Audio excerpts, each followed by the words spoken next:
Hello, hello, hello, everyone. Welcome to the stream. Bob from Organized Chaos down there. What are you doing up this late, Bob? It's late for you. Get in bed.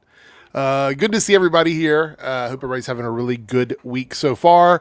It might actually storm while I'm live. It hasn't happened in a while, but I checked the weather. Matter of fact, I'm going to look right now. But while I do that, welcome to the Nocturnal Nerdcast, Pop Culture in the Dark, the best podcast in the entire universe. I got an email today from someone on Mars, and they said they watch it every week. And so super excited for that. So shout out to them. We also have 3Dub in the house. What's up, 3Dub? What's going on with you? Reading Organized Chaos's comment, but Oh, yeah. Apparently the moon is up right now, so there's that. Yeah, that's true. That's true. Anything exciting going on today?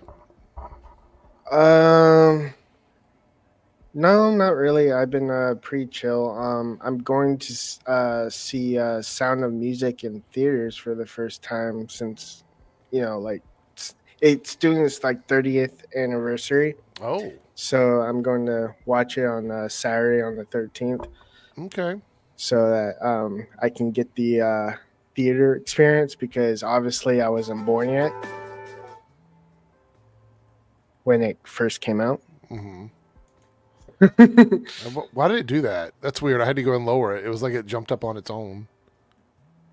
So strange. Anyway, that sounds pretty exciting, though. We're probably, I think I heard that Back to the Future is coming back to theaters this year. Yes, it is. So we'll probably go and see that. That's one that I'd like to see again in theaters. I saw it as a kid, and then Lucky. Yeah, but I don't really remember much about it. You know what I mean? Like, I was so young that I barely remembered it, but Basically the same movie 3 times. yeah, If you think about that's it. true. That's true. That is true.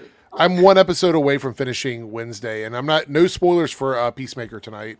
There's a lot of spoilers in tonight's episode, so no spoilers. We'll talk about that on Monday. But we have a few topics tonight. We're going to talk about James Gunn. We got 2 James Gunn topics tonight. One is we're going to talk about Superman Man of Tomorrow. And we're going to talk about his statements about Peacemaker Season 2. And I got an issue with that. We're talking about DC dealing with suing some AI stuff. Stephen King said some pretty crazy stuff about superhero movies. So we're going to talk about that as well. So there's a few things we're going to be discussing tonight. Luckily tonight, not too many controversial topics. So that's kind of good.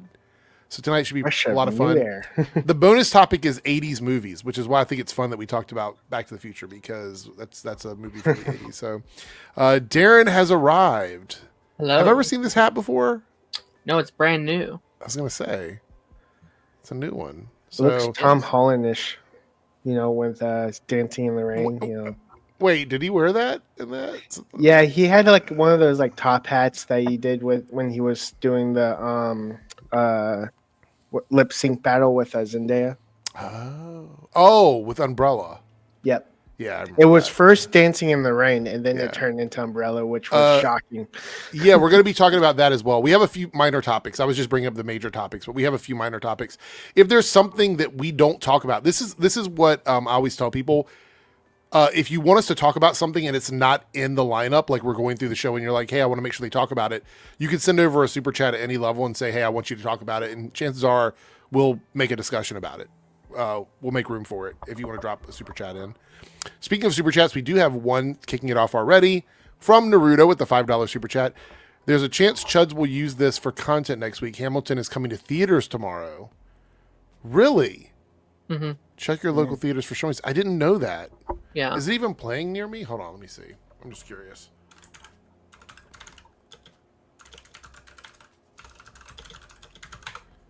I've seen it on Broadway or on stage, but no, it's not near me. I mean, it's about 2 hours away from where I am, but it's not immediately near me. I think we're getting to the end of the Hamilton era in terms of its popularity, and I think this is them trying to get it out there. There's always musicals and plays that are going to pop up and replace some of the other ones, but yeah. So definitely check it out and support that. Thank you for your super chat. I do appreciate it. I think it's because it just turned 10. So Yeah, that makes sense. That makes sense. No Friday Phil this week. What? What is that from Jeffrey? What does That's that another mean? show. That's another. Oh, I was like, wait, what is that? It's like we don't do a topic section called Friday Phil, so I don't know what that is. We did do a topic called Twitter shit, but I still have that actually. I think. Hold on, let me see.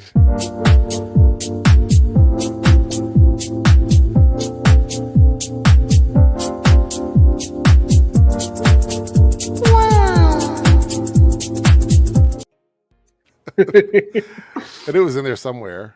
I mean, the reason why I took that out is because it's almost always that. So it's like never. There's no It's all point Twitter, in running that. yeah. It's always some Twitter drama, pretty much. Anyway, let's see. We got some topics tonight that we'll start out with the one that was brought up first, which was the Street Fighter stuff. Anybody here looking forward to the Street Fighter movie at all, or no? I know nothing. the last one I was told I was disappointed. So I mean, All right, well, let's go ahead. I'm gonna share my screen. So fun fact, the first Street Fighter movie that I ever watched when it, with my friends when it came out in the 90s, we walked out of the theater. It's the only movie we've ever walked out on. dang. So, yeah, kind of crazy.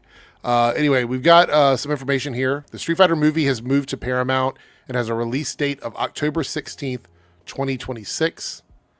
The first plot details reveal it is set in 1993, the year Street Fighter II hit the arcades. So it does take place in the 90s. Let's see here. So VHS and Blockbuster is going to be there. Let's see. I had my notes. How did my notes disappear? Google Docs, get your shit together. If I see an iPhone, I'm going to be questioning the logic of this movie. Oh, well, who knows? Who knows? So the film is scheduled to hit theaters, obviously October 16th, 2026. It's a 3-year global distribution deal between Paramount Pictures, Skydance, and Legendary Entertainment. So this is a deal that the company came up with for getting movies released through different means. And Capcom is the co-producer. The story's set in 1993, spotlighting a period aesthetic that's tapping into nostalgia for the original Street Fighter II era. Estranged fighters, Ryu and Ken Masters, are Ryu, depending on how you pronounce it, getting pulled back into the ring by Chun-Li to enter the World Warrior Tournament, only to uncover a sinister conspiracy, forcing them to face both external threats and inner demons. Is this anybody getting excited about this at all, or no? Not doing anything for you? Okay. Not really. Kitao Sakaru is set to direct, taking over for Filippo brothers who exited the project in 2024. Filming began in Australia in August 2025. We got so many people in this. I Ryu, think Chun-Li. Jason Go ahead. Momoa is in it. Yeah, so, well, I mean, I'm not even going to do the actors, just the characters. Ryu, Chun-Li, Guile, Kuma, Balrog, Blanca, M. Bison, Dan Hibiki, Don Savage, Dalsum, Vega, Zangief, E. Honda, Cammy, Julie, Joe, and Marvin. There's also we get to see like a little teaser for I guess a play on the character select screen here with the actors as the characters. I don't know about this one. I want to be excited for it because this was like one of the games that I remember playing the most when I was a kid. I would go to the arcades. This would be the game we would jump on. This, and then, obviously Mortal Kombat, Killer Instinct, all of the 2D fighters.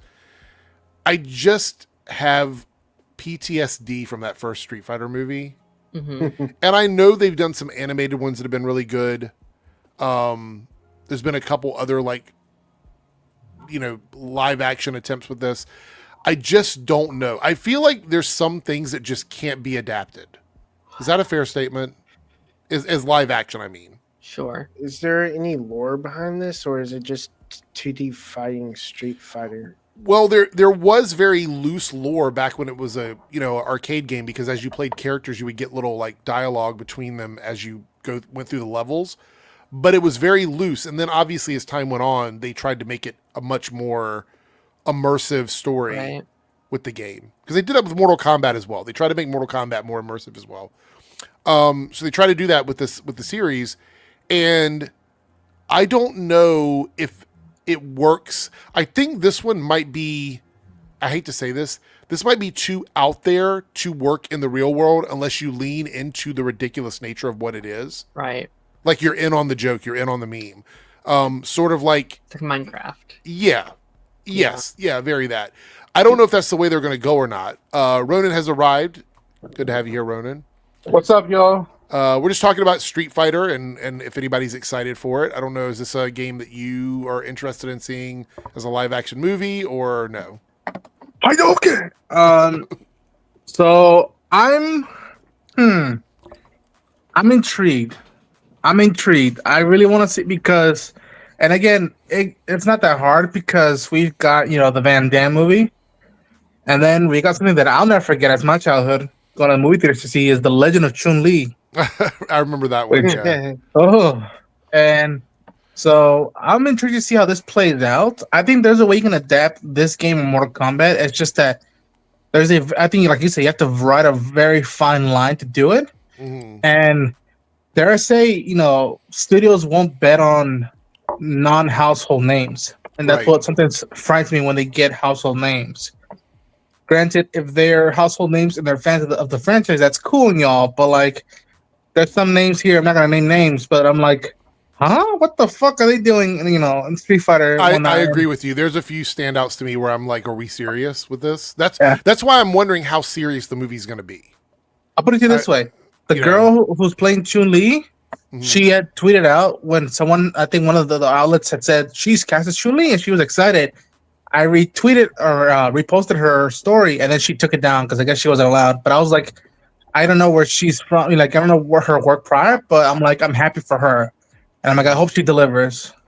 But yeah, I'm intrigued. I'll see. I got to see the trailer. Jose says seems cringy and interesting at the same time.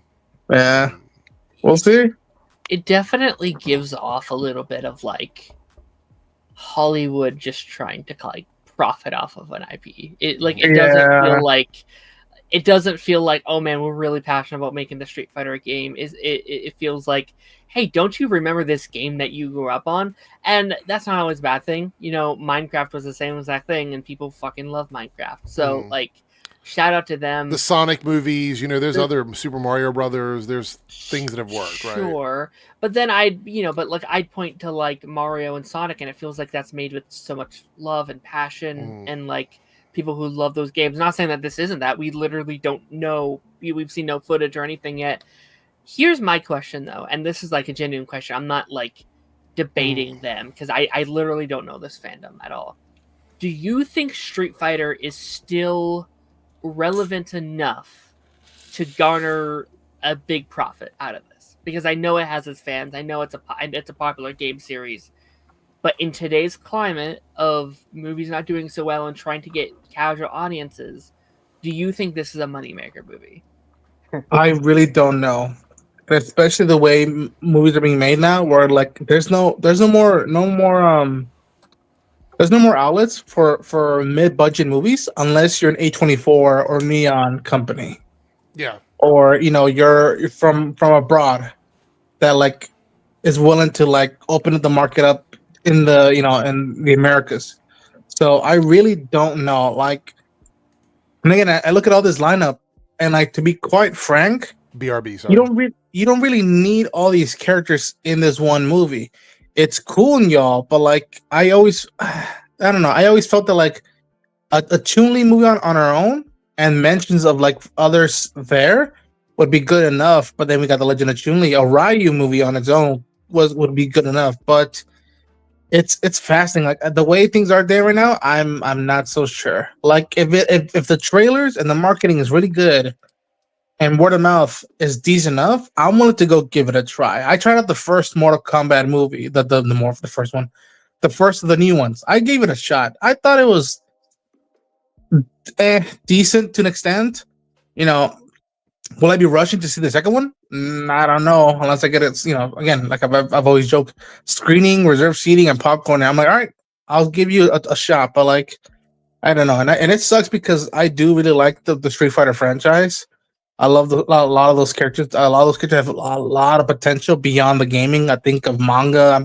I'm really shocked that there hasn't been an animated movie, a big push for an anime movie of the Street Fighters like they were in the '90s, the ones I grew up with. But yeah, I sadly I don't trust the system a lot, and nor do I really trust audiences that much nowadays, which is sad to say.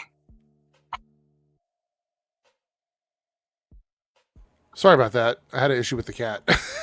That's all right.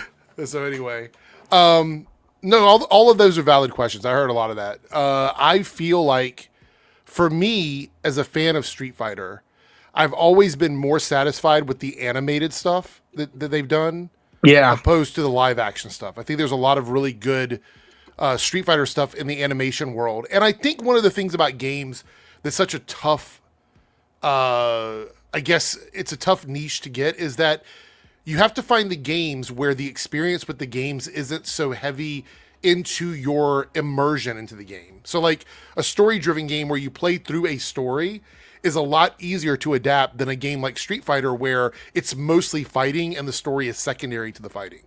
If that makes any sense. Sure. You know what's weird that you mentioned the anime stuff, animation? I don't know if Darren remembers this, but on console, there was, Josh, I forget the guy's name. He's a producer, someone who worked on Earth Mightiest Heroes, Avengers TV show.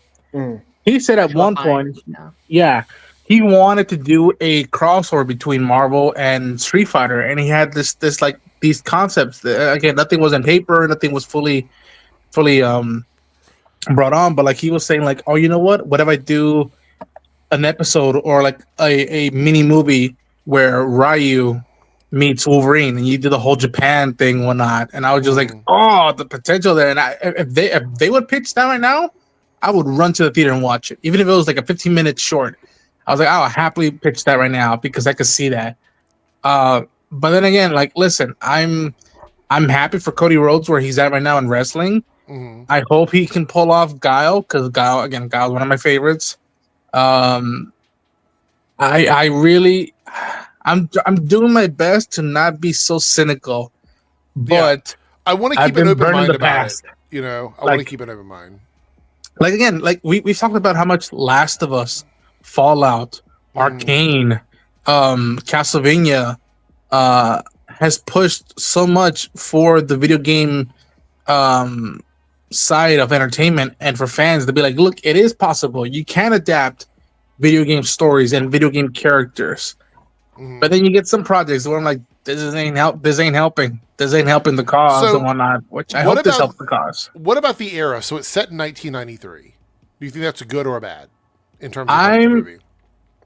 I'm okay with that. The thing is, and it's possible, period pieces cost money. Some people know how to pull off period pieces in movies or shows that don't break the bank, and there's some that do break the bank. And it leans on the side of like, well, will people show up enough to like make it even? And then will this even get a Street Fighter 2? Which, again, all I'm asking right now is just make a good Street Fighter movie. Just make one good one. And then if it's good and like you have me, I'll follow you on to number 2. But I don't mind the 90s thing. Again, the most recent one has brought it to, I think, modern day. And they there was a cool new like acceptance of style and whatnot. So, and again, the 90s, when I think of the 90s, this is one of the games I think of the 90s. Yeah, totally. All right, well, I think we've covered that. We got a super chat over here from Naruto, and it's a $5 super chat, actually.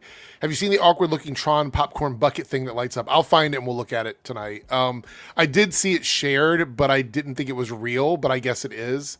Yeah. Have we seen the popcorn bucket? I've seen the photos of them, but not them light up. No. Okay, all right. I'll try and find a picture of it before we get Eric, here. So, yeah. Before we move on, do you have a favorite like 2 or 3 Street Fighter characters that you hope they really do justice by? Because Hiroyuki Sanada as Scorpion was perfect for me. Even though I have thoughts on the movie, I'm like, perfect. I don't know, man. Like I was a big fan of Ken and Ryu, so I wanted to get those characters right. I'm a little nervous about those 2 characters Chun-Li, obviously. Chun-Li was actually one of my main characters in the World Warrior and the Champion Edition of Street Fighter 2. So I want them to do that as well. Guile is OG, definitely. Cammy, I'd like to see a good Cammy. Yeah. That'd be good. Akuma, I think, is another one. I'm nervous. Like, if I'm looking at the cast here, like we're looking at all the pictures, the ones I'm probably the most nervous about, to be honest, is 50 Cent. And I know he's done some stuff, but I just don't know about this. And I love him as a comedian, but I think Eric Andre is a weird choice too, to be on the cast. So I'm a little nervous about that. Would you be less nervous if 50 Cent was $1? Yes, 100%. Also, I'm not as much nervous as I am curious, but Jason Momoa in this as Blanca. Yeah. That's right, he's Blanca. Listen, as long as I don't hear Blanca saying "my man," nothing like that, I'm happy. I'm like, keep that energy, keep it, Jason, but like I want to see more Blanca, less, Aquaman. Like, come on now. What if? Okay, so I'm gonna throw out this one comment, and then we'll like go on that, and then move to the next topic. Mm-hmm. But what if Blanca is just Jason Momoa? I will literally I'll probably shed a tear. I was just like they don't make him green. They don't give him the long, Bigfoot type hairstyle or whatever. It's just Jason Momoa. Jason is falling into the Dwayne Johnson category. Mm-hmm. Where that scares me. Yeah. Jason is such a good actor. He is really, really good. And as of recent, he's just playing Jason Momoa. And I think sometimes that works. I think Minecraft, even though I didn't like that movie, it worked for him, whatever. Lobo as one, yes, play yourself, have fun, right? That is just Jason Momoa. But I want to see him getting back into real acting roles again, because he is good. Go back to Game of Thrones. He's a good actor. Even in Dune, I love what he did in Dune. Good too, yeah. I do have to give Dwayne "The Rock" Johnson props for losing a bunch of muscle to be taken more serious as an actor. Oh yeah, I did see that. Finally. For Smashing Machine, that looks incredible. I'm excited to see that. Yeah. All right, so I found the Tron motorcycle light up light cycle. Oh boy. Thing or whatever. Here's what it looks like, and that doesn't look like it holds any popcorn. That looks expensive, and it won't hold much. So pretty soon, popcorn buckets are just going to be toys. They're just going to be toys, they kind right? of are. I mean, this looks really cool. It would look great sitting on a shelf because it looks like a toy. Yeah. But yeah, can you imagine trying to eat popcorn out of this? This has got to be the most difficult thing to sit down. You want the popcorn buckets need to sit in your lap comfortably so you can just kind of eat your popcorn on it. This would be awkward to try and eat popcorn. This is literally a gimmick to me. It looks really cool. I like that for it. It's got that going for it. Yeah. But in terms of eating popcorn, no, I don't want to eat popcorn out of this. I don't know if they're all doing this. I hope they all are, because I think this is the way they do it. When I got this one, which is a decent sized bucket, it's not bad. They gave me this, and then with no extra price, they gave me a regular large popcorn. Oh, So it's I'm not eating out of this. I'm eating out of the regular popcorn bucket, which I think is what they should all be.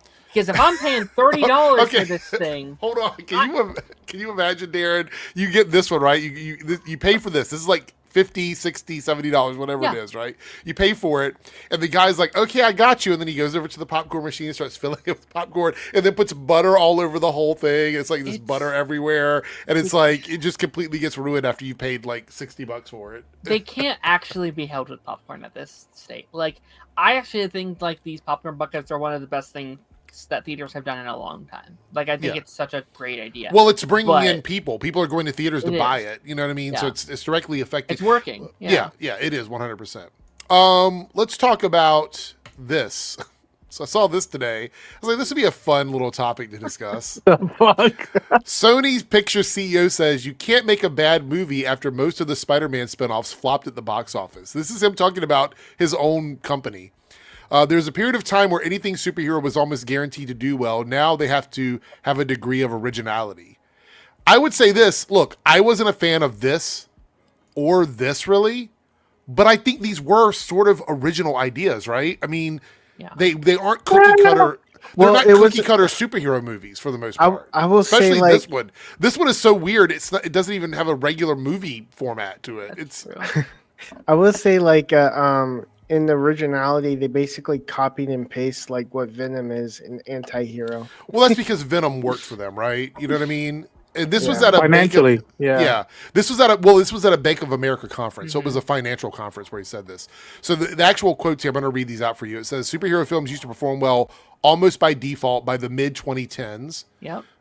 Most such films would do incredible business. And now even superhero movies have to have a large degree of originality. They must offer something fresh, forge an emotional connection, and become cultural events that you can market effectively. He also stressed going forward, the studio embraces a mindset of you can't make a bad movie, a marker that Sony has taken past missteps seriously. Now, the only issue with this is... So, yeah. Lance is in the green room, by the way. Lance's? Yeah. Oh, he must have came in when I was away. Why didn't you guys tell me that he was coming in? We were waiting for you to. I had the balls to interrupt him. Sorry. You could have interrupted me. I don't care.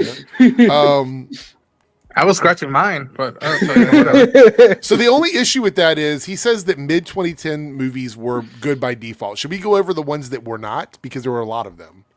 Or is he forgetting the ones that didn't perform well? There was a lot of them. Mhm. I get what he means though. Like, I don't know if I'd say that far back, but like, let's say, I don't know, 2016 through 2019. Not all of them, but like There were you some look at stinkers Marvel, in there. There were some real stinkers in there. But like, look at Marvel, where you have like Spider-Man: Homecoming, like Thor: Ragnarok, Black Panther. Yeah. Infinity War, So Endgame, Marvel, Captain Marvel. right?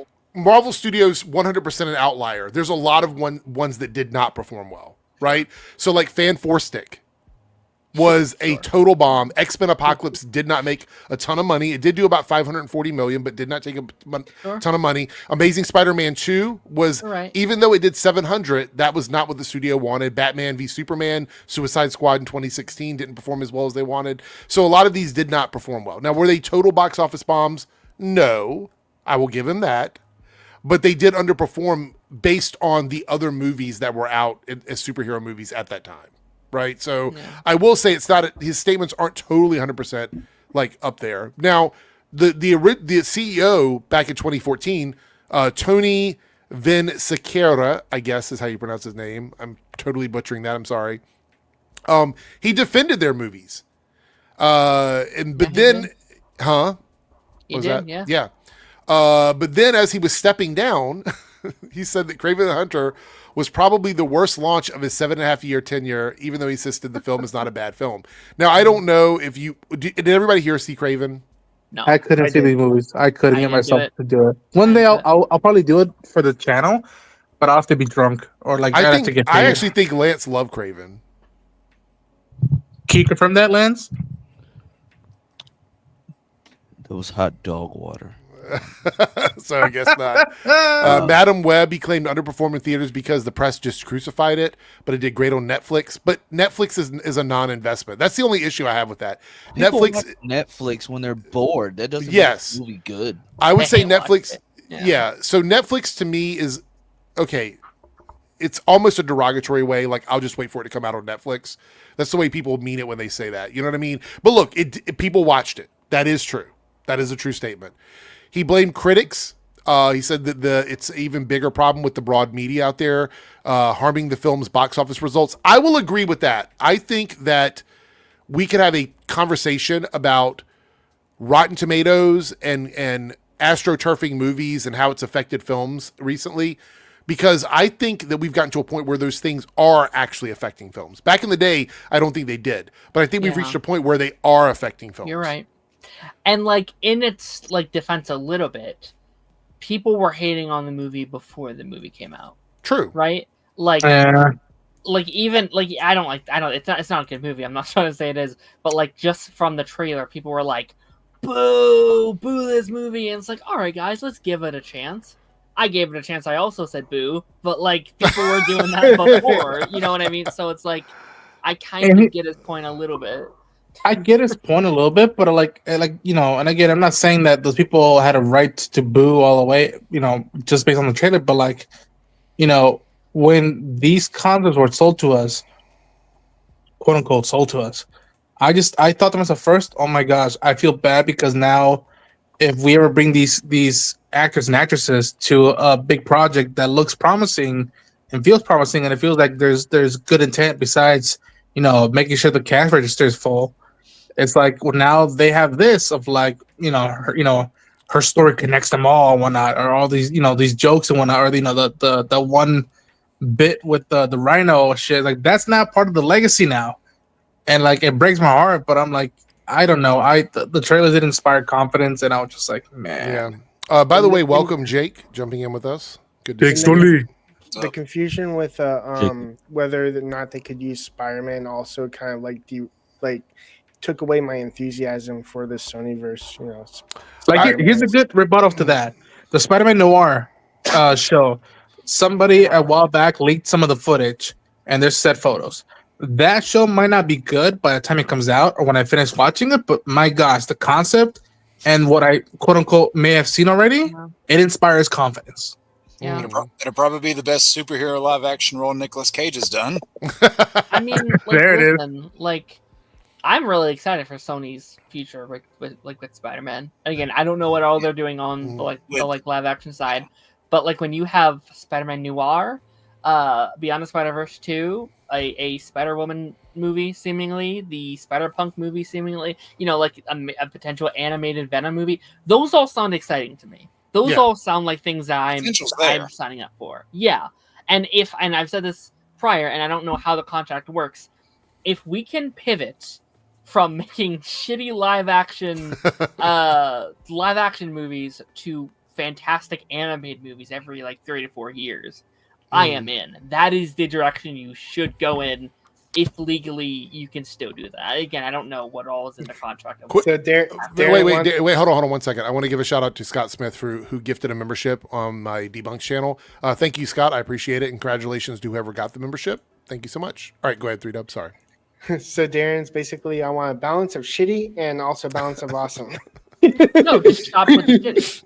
Just don't make that. Well, I mean, like you were like, if I have to suffer the live action shittiness, I want some amazing animation. No. I'm saying stop making that shit and instead just do the animated. Right. Just stop with the live action unless it's really good. But also we have to be fair. I mean, there were some creative decisions with these movies that just didn't work. You know what I mean? And I don't know if it was the director or if it was the studio that did it, but definitely I think it's production. Like I think those movies were production. Hell, because we saw concept art for Madam Web especially, we heard was a different movie. The original concept is way better. It's this like Interstellar meets like time travel heist movie with Spider-Man. Sounds incredible. I mourn the loss of that particular movie and whatever happened from production. Right. Like, from the pitch to production is something completely different. Well, Paigey brought up that the Morbius trailers, if you watch the first ones, it's a completely different movie from what the trailers were showing. And not only is it a different movie, but I mean, people have brought this up before. The fact that this is so hilarious that you have a image supposedly of Tobey Maguire's Spider-Man, but it's not even an image from a movie. It's a still from the PS4 game. Oh, really? I don't understand. Murder or whatever they said. And the director even said, I don't know why that's in the movie. Which just blows my mind. And that along with many other things tells me there's no communication over there. Yeah. Absolutely none. All right. Unless we have more comments on this, we're going to move into one of our big topics tonight. And what all did I miss so far? We talked about Street Fighter and that. That's the only thing we've talked about, really. Okay. So it was Morbin time. Yeah. All right. So this is a big one. This is one I've been waiting to talk about. It dropped yesterday. All right. So it's official. DC Studios CEO James Gunn just announced that Man of Tomorrow, the sequel to Superman, is the title for the super family film he's been working on. What's more, the film starring David Cornsweet already has a release date, hitting theaters on July 9th, 2027, head-to-head with A Quiet Place 3, Warner Brothers had the July 16th locked in a placeholder, but the second week of July worked so well for Supes, they're willing to go against that to keep Supes on the same weekend slot as it had in 2025. You know what's funny about this is I have a feeling that the reason why they dropped the Woman of Tomorrow tagline of the Supergirl movie is because they were like, hey, let's do Man of Tomorrow. No, because James Gunn hates subtitles on his movie.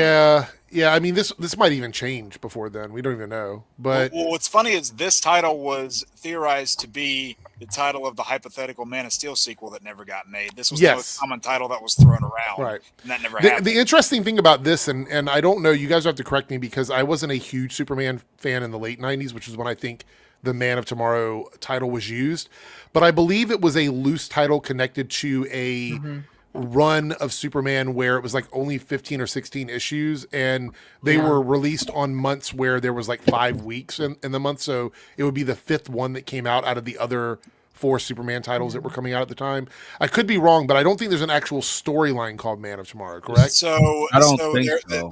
There is what's so funny about the Man of Tomorrow. There's that one, but that Man of Tomorrow name that appeared all the way back in the late 30s. Yeah, but this was just one of the subtitles to all the different Superman titles that were coming out at that time, I believe.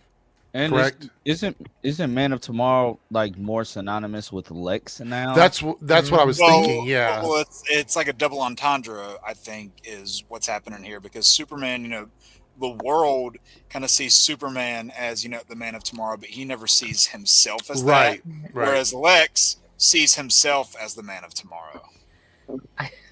I think back to the like John Cryer quote from Supergirl. I was the Man of Tomorrow, not him, him. That's probably still his best scene. By the way, this artwork is fucking dope. I think this is Jim Lee, man. right? Yeah, Jim Lee. Yeah, Jim Lee is amazing, and I just have to say, he got the he got the trunk stuff right. That's all I'll say about that. It'll That sounded sexual, Lance. Oh wait, no! I got the title wrong on that. I mixed up the title. It's What's So Funny About Truth, Justice, and the American Way is one of them. That's a story, and it was Whatever Happened to the Man of Tomorrow. That's the story. So my bad on the mix-up. Also, nice. That's the Alan Moore one, right? Oh, thank you, Lance. What, Ronan? That was the Alan Moore story. What happened to the Man of Tomorrow? Yes. Yeah. Yeah. And this is actually the first time that we're going to be, assuming this concept art is to be believed, this is first time we're getting the Lexo suit in a movie. And I actually think this concept art is accurate to what we're getting because we did find out. I have it over my notes here. Gunn confirmed he's completed an extensive treatment, 60-page with dialogue that's been scripted. Production is expected to begin sooner rather than later. Yeah. So he already knows what the story is. Even if they tweak it, he already knows what he's doing with the story. So is this the team up movie that we're supposed to? This is supposedly the Super Family movie. I think I can't remember where I read it, but I think they said that Superman will be like the important character in some regards, but it's going to be about everybody. Like it's going to be about multiple different. He said he's going to be one of the main focuses. Yeah. Well, my theory is like look at everything that's going to be already in the DCU up to that point. Like you're going to have Supergirl, you're going to have Jon Stewart, you're going to have probably more Justice Gang members, Peacemaker, like everybody that's going to be in there. Right. They could all potentially play a role in some way. Well, we do have some confirmed people. David Cornsweet, obviously. Nicholas Hoult as Lex Luthor. Rachel Brosnahan as Lois Lane. Isabella Merced. Is it Merced? Is that Merced. Isabella Merced. She posted "See you soon" with the announcement. Yeah. Millie Alcock, Guy Gardner, Mr. Terrific, Metamorpho are all expected to appear, but I'm assuming it's going to be everybody from the first movie, pretty much. People were freaking out whenever they saw Grant Gustin comment on the post. They're like, "Oh man, is he in the movie?" I'm like, "No, he's just a Superman fan." I will say there was like a hype figure in my brain when I was like, Superman, Hawkgirl, Jon Stewart, Barry Allen. Oh my god, it's just a Justice League here. It's crazy. I'll say this: if they do that, Jake, Lance, Darren will shit their pants, and I would literally stand up and applaud for them. I'm like, my boys. Like he's coming home. I was like, Wait, what? Wait, what happened? Who's? if Grant Gustin showed up as the Flash, as this universe's Oh. Flash. You know, I'm just gonna be. What am I, completely chopped honest. liver? I would not shit my pants. I would not do that per se. I probably would cream Wet my them. jeans though. God damn it, Lance! I was giving a PG-13, man. No, I mean, it's after dark. It's pop culture in the dark already. So Yeah. we're You know how often he rubs the chest of that poster on the wall? Yeah. I also just want to bring up before I forget here, Don't get me started. I'm just getting hot. for comparison's sake, July 23rd of 2027, we do have an untitled Marvel movie, which Yeah. we've kind of Again. throwing around what that is. Spider-Man 5. Spider-Man X-Men. 5. That would not be Marvel, Lance. That'd be Sony. No, I'm saying Doctor Strange. I'm saying Doctor Strange as well. I'm just saying there's going to be another She-Hulk. DC. That'd be awesome. She-Hulk will DC not be Marvel around after Secret Wars. Ironheart. combination. No, I mean 2027 just looks like it's going to be a stacked year because you have Beyond the Spider-Verse. So it's 2026 though. We've already looked at 2026 Yeah. too. Both of them. Yeah. But Like just looking at 27, you have this, you have Beyond the Spider-Verse, you have whatever the Untitled Marvel project is, Secret Wars, the Batman Part 2, and I think I'm forgetting one, but there's so much Yeah. coming out that year. By the way, what is Superman holding in his hand? A key screwdriver. to Lex's heart. Doctor Who screwdriver. Yeah, I don't Looks like know. a screwdriver. Can So If they can you team enhance the up, picture a little? how soon before Lex betrays Supes? I think. Well, the bigger 5 question for me is seconds who are they after. teaming up against? Possibly Right. Brainiac. Brainiac, Yeah. probably. I don't think they're necessarily like teaming up, but I don't think Lex is the villain. Like I've heard people freaking out, being like, "He's gonna be the villain again." I was like, "Why would they do that? Why? No. That would make no." They just did it. Yeah, I think he's going to be an antagonist within the story, but I think there's going to be a larger part at play, and I don't think he's going to be like, buddy, let's do this. Yeah. I think it's going to be closer to like Aquaman 2, but more menacing, where it's like we are forced. Please to work don't bring up together. Aquaman. I mean, too. Like, hell, don't there- invoke there- Aquaman There too. could be a chunk of the movie where Lex is kind of his own protagonist. You know, like he's Maybe. Yeah. like he's against whoever this force is, Brainiac, but he's not necessarily siding with Superman.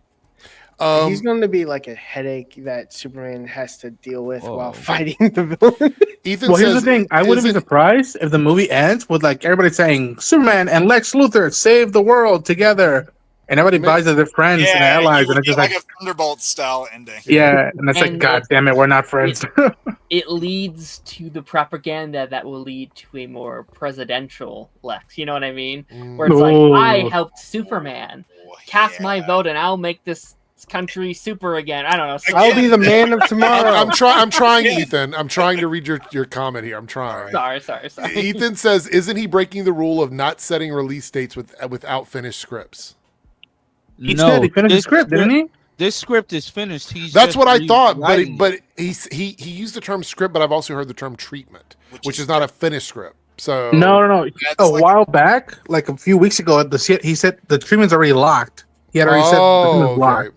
Got it. When he was promoting Peacemaker, like as soon as the show started, he was saying, "Oh yeah, the treatment's already set." And like now, again, because he's very cagey, you could say that like, he's very cagey, which implies that the title of the video, "Did James Gunn lie?" And it's just like, well, That's Shut that- up. Well, that's not even the part that I'm talking about with that. Oh, but okay. We can go over here to this though. Right here it says, how much portion of Man of Tomorrow have you completed writing? All of it, just in the necessary and lengthy stage of rewriting some more. It's been a lot of fun trying to get some done now before Peacemaker airs because we like to watch it as soon as it comes out. So there we go. Okay. So he's kind of confirming, I guess, that it's done Yeah. basically. Yeah, the script's done, but his whole thing of like we want a script done before we start something or put a release date, but then that doesn't mean, and I think people should learn this now, that doesn't mean that Hollywood's gonna not touch that script at all during the shooting process. That would not happen. Even Right. even There's Spielberg always- would rewrite. I'm assuming. Even Scorsese would write. I'm assuming. Yeah. there's always like ideas that creep up when you least expect it and go, oh, that sounds good. I should put it in the script. That's part of the process of making a film or a TV show, that like inspiration or imagination pops up even when you have something planned. You need a playbook to go into a production, but if you have space to like to pivot and to grow something out that you didn't think would need growing or would want to expand on, that's the beauty of it, I think. So Jaybird here has, I think, what I would consider a legitimate question, and says, is he working on too many projects? And I feel like there's a couple of ways you could look at this. Like maybe it's for him, it's a passion thing. Maybe he likes working on this many things and he's doing it because he enjoys it. Maybe they know that he is the one that made a Superman movie that resonated with a lot of people and they want him to be involved with as many things as possible. Or maybe he just doesn't want to pass off Superman to anybody else right now because of how well it did. Because he didn't do Supergirl with someone else. So Clayface is someone else. So this is the project he's working on. If you look outside of Creature Commandos and Peacemaker, this would be the third thing this is all he's working on right now. Yeah. So he's not doing Creature Season 2. No, he said that during his promotion for Peacemaker, he said, listen, it was a lot of work.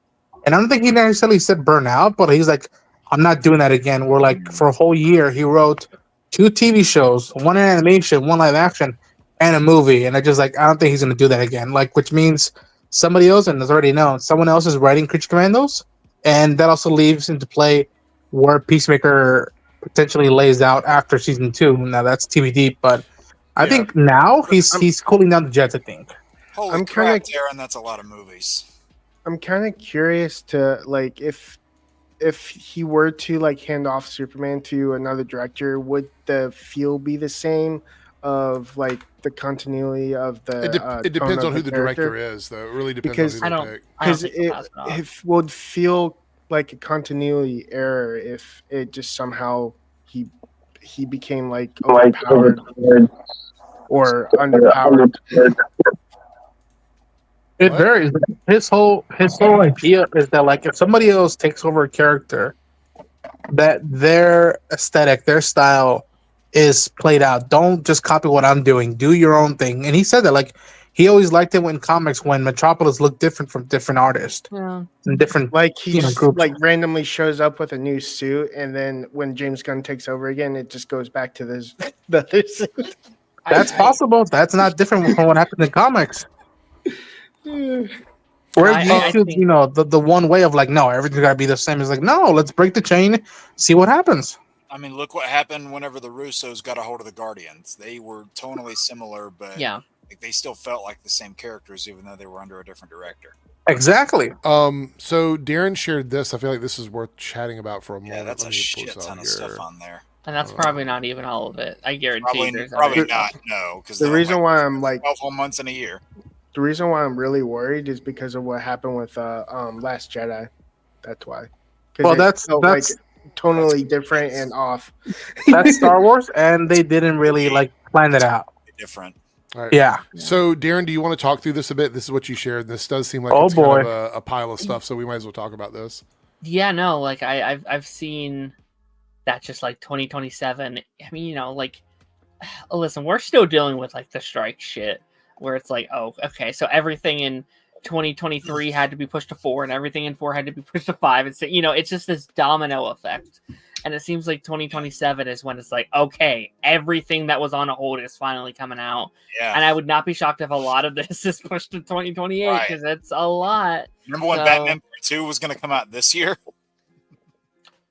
Yes, that's I think the funny thing about this like pairing of Superman and Batman, where they were supposed to be together this year. So James Gunn is going to be able, hopefully, if it doesn't get pushed back, to make an entire sequel before Batman Part 2 comes out, because Superman will be first.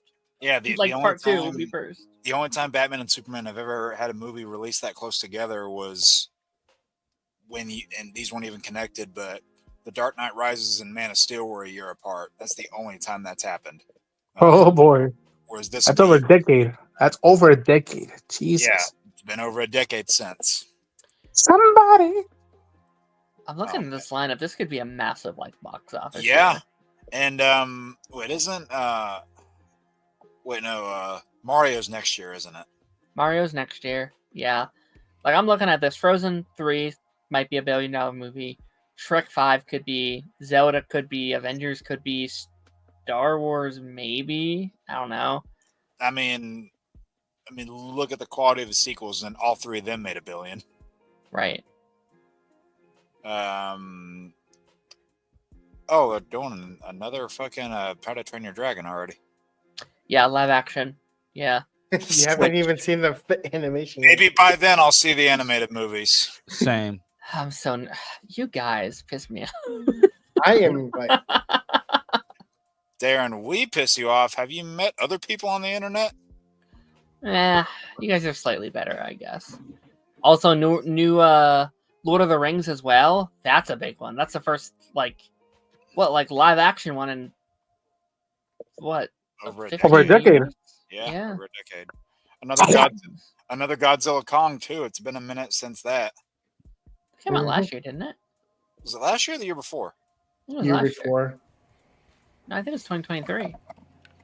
I think so too. That was the year before, Darren. That was the year before. Oh, I thought you meant as of now. I'm sorry. I thought you meant as of today. It's been okay.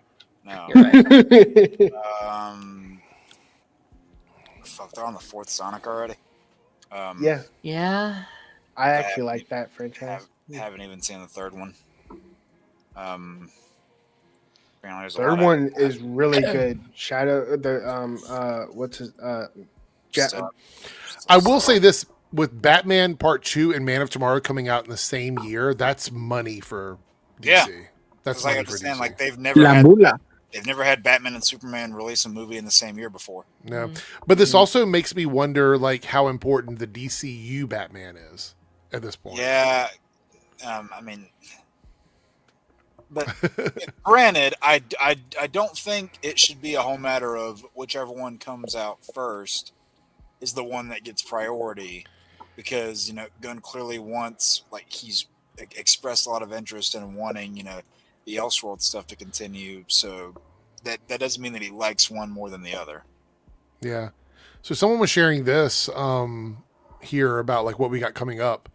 What do we think of this slate? These are things that I think are already either in pre-production or are in the process of filming or are done, essentially. I can't fucking wait, man. Wolf man. trash. So Half Twitter? of it being Batman's kind of funny though.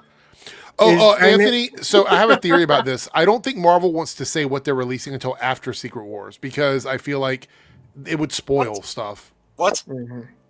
After Yeah. Secret Wars? What do you mean? I mean, this is before Secret Wars. right. Oh, right. So I don't think So they're... Wait, Doomsday. Doomsday would be. Yes, after Yeah. Doomsday is what I Yeah, meant. because Yes. this is in between the two. Yes, I meant Yeah. Doomsday. I don't think they're going to talk about what's going to come up in the slate until after they get through Doomsday, because I think Doomsday is going to be the beginning of that reset. Yeah, hell, So- I mean, it could be like a Spider-Man No Way Home situation where the post-credit scene of Doomsday is the trailer for the next movie, and that's when we see it. Yeah. Because unless I'm wrong, was that not the first trailer that we got for Multiverse of Madness? Was at the end of No Way Home? Yes. The one I remember is after Captain America First Avenger. There was a trailer for the Avengers at the very end. Not That what too. I'm talking about, but Dynamic Duo is the one where I'm like, where are we at on that? Has there been any updates on that yet that we know No. of? They're No, still but drawing it. yeah, because Yeah, but it's a whole. I know. I know. No, like, I'm not like giving you shit for that. I'm just saying it's a whole new art style, so they're having to get their stuff together. Yeah. Darren shared this. So is this what you think is going to be happening? Is that Doctor Strange is going to Homeboy be keeps talking about separate this. from Yeah, Doomsday? this reads to me just as being cheeky, as him knowing more than he's letting on. And I've said it for a while.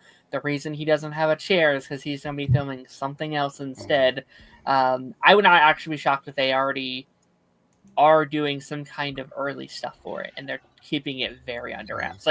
Like how cool would it be if we know there's no announcement, there's no anything? I know that's hard to do that nowadays. It's hard to keep that under wraps, and they're just like, hey, here's our trailer for a movie we never announced. Have fun, you know what I mean? Right, I think right, that's right. Remember Alan insane. Kuning being like, they had the screen. I didn't know who I was acting with, and it was basically like you could be anyone. Well, confused, I think like, so. We can talk about that for a moment. There's a lot of negative press around like the process behind making the movie Doomsday or whatever.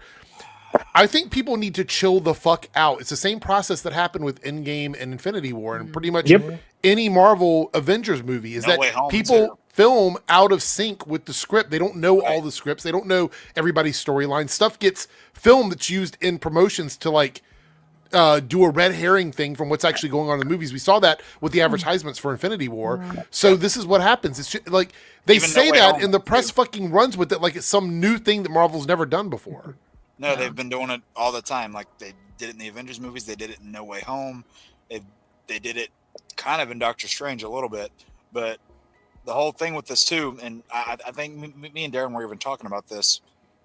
They could just be feeding everybody a bunch of bullshit. They could to get their minds. I've said that too. I'm like, how do we know that all of these comments during the press tour or whatever interviews are doing, how do we know they weren't told by their PR people, hey, say this because this is what we want you to say to the people that are interviewing you? I mean, Tom Holland just said something, said he doesn't know. He said he doesn't know what his future with Spider-Man looks like after Brand New Day. Right. Yeah. Sure. So he just said that too. So sure. The stuff with Alan Cumming, he's gonna say what he's gonna say. Yeah, like Channing Tatum just gave away a whole bunch of stuff too, and apparently his stunt double is doing majority of the work because he hurt himself in the first few days of filming. So did he? I didn't see that. Yeah, he hurt his leg. Yeah, that sucks. He hurt his leg the first. So he's not making a name for himself. No, he did say, and it's gonna be tonally different. The Russos are writing him differently. He's not gonna have like that thick, stupid Deadpool accent. He'll still. I did see that. I saw that quote from him. Yeah. Oh, but I like the Cajun accent. He'll have the Cajun accent. It just won't be as thick. You could say one of the cast is now in a cast. Oh my god. But all right. I think Eric said it best. For like, I see all this stuff being played out, and I'm like, let's let them film what they can, and just like, and again, it's tempting because people were reporting and they have to do reports and all. But it's just like, I feel so bad for them because I feel like any of these people in this cast, if they go to Starbucks, I feel like 20 people are gonna rush and be like, "So, what are you doing in Avengers?" And it's just like, in a year you'll know. And like, can I please get my coffee? And when I feel bad for them at points for like doing this stuff. What happened to movie magic? Right, that's what it's all about. Typically, is that movies were filmed in a way where you never knew how they came together and were masterpieces because everything just sort of fell in place. You know what I mean? That was the idea of movie magic. Yeah, and now the internet has destroyed that. It's like the videos where you see the magicians doing the tricks and the person behind them reveals what the trick is. It's like it's ruined everything that we love about movie magic because it's just people expect they expect these things to be filmed like they're real life, and that's not the way movies are made. Mm-hmm. I mean, to play devil's advocate to that, though, there's two sides to it. Like, you have the people, like us who like the knowledge for the sake of knowledge and just learning the ins and outs of the stuff and how it's made. Like, even somebody like me who went to film school, like, learning all the ins and outs of how that's done. Like, it's a fun process just hearing about it. But then you have all those people that just want all that information just so they have an excuse to weaponize it. And then that's, right. That's yeah. No, but that's what I mean. Like the idea of knowing how movies are made was never a problem. Like understanding that things are filmed out of sequence, that sometimes actors are talking to stunt doubles, things like that. All of that is stuff that people should know because it's just common knowledge, right? So the idea that they're acting upset that somebody filmed in front of a green screen and didn't interact with a person is ridiculous. It happens in so many fucking movies. Right, it's not a new thing. I get that, and I understand that to an extent, but that does, as someone who does want to work in the industry, it does break my heart. That does break my heart, the knowing that like maybe one day I'll get that opportunity to do that, and say I have the chance to be in a movie with I don't fucking know, Sigourney Weaver, but I wasn't filming with Sigourney Weaver, and that would really crush my heart. Like oh no, I'm in a scene with her. That one loaded. We weren't. She's queen, but I don't know, it would really break my heart, and that's why I feel bad for the actor sometimes when I see them like. I just wish that is a fair take, but I don't think that's what people are doing with this information. I think people are like Exactly. purposely making No, it they're just like using an it to argument. tear the product down. exactly. I think there needs to be a balance because, like, on one hand, I understand the frustration where sometimes it does feel like these movies are made by committee. It's just like, all right, we do this and this and this. And there's not a lot of art behind it or like creative control. So I understand not wanting movies made like this, but I think when it comes to Avengers and these big event movies, it's hard to with get 50 actors that have schedules that we have to work around. Like it doesn't make any sense. These are the movies where I'm like, it's okay. You know, like it's fine. And then when it comes to stuff like Spider-Man or Fantastic Four, I'm like, I also want to remind people the Russo brothers have done great Marvel movies, so I don't know why we're assuming it's going to be bad. Because I saw a bunch of mixed reception on this whenever it was announced that they were coming back. And they tried to fill the gap that the Russos left for years with new talent. Like they tried it with Daniel Distin Craig before giving him Spider-Man. They tried it with multiple different directors just to try and pick up where they left off. But then they brought them back. And granted, like, would you call it safe? Maybe, sure. But they're also bringing in the people that have the best fucking resume on the planet for this thing. Space and Goats. I love this name. $2 super chatter goes, the grifters are destructive and goofy motherfuckers. I agree. I agree with that. It's after the dark, Lance. Like it's late at night, so I'm sorry. I mean, you gooned, so Oh, that's true. That is true. I gooned before dark as well. So.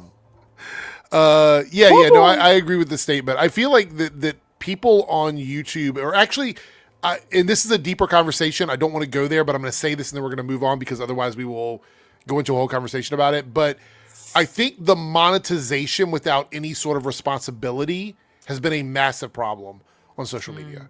Yeah. But that is a conversation for another night. That would be a lot. And then another $1 super chat from Space and Goats. Thank you so much for contributing.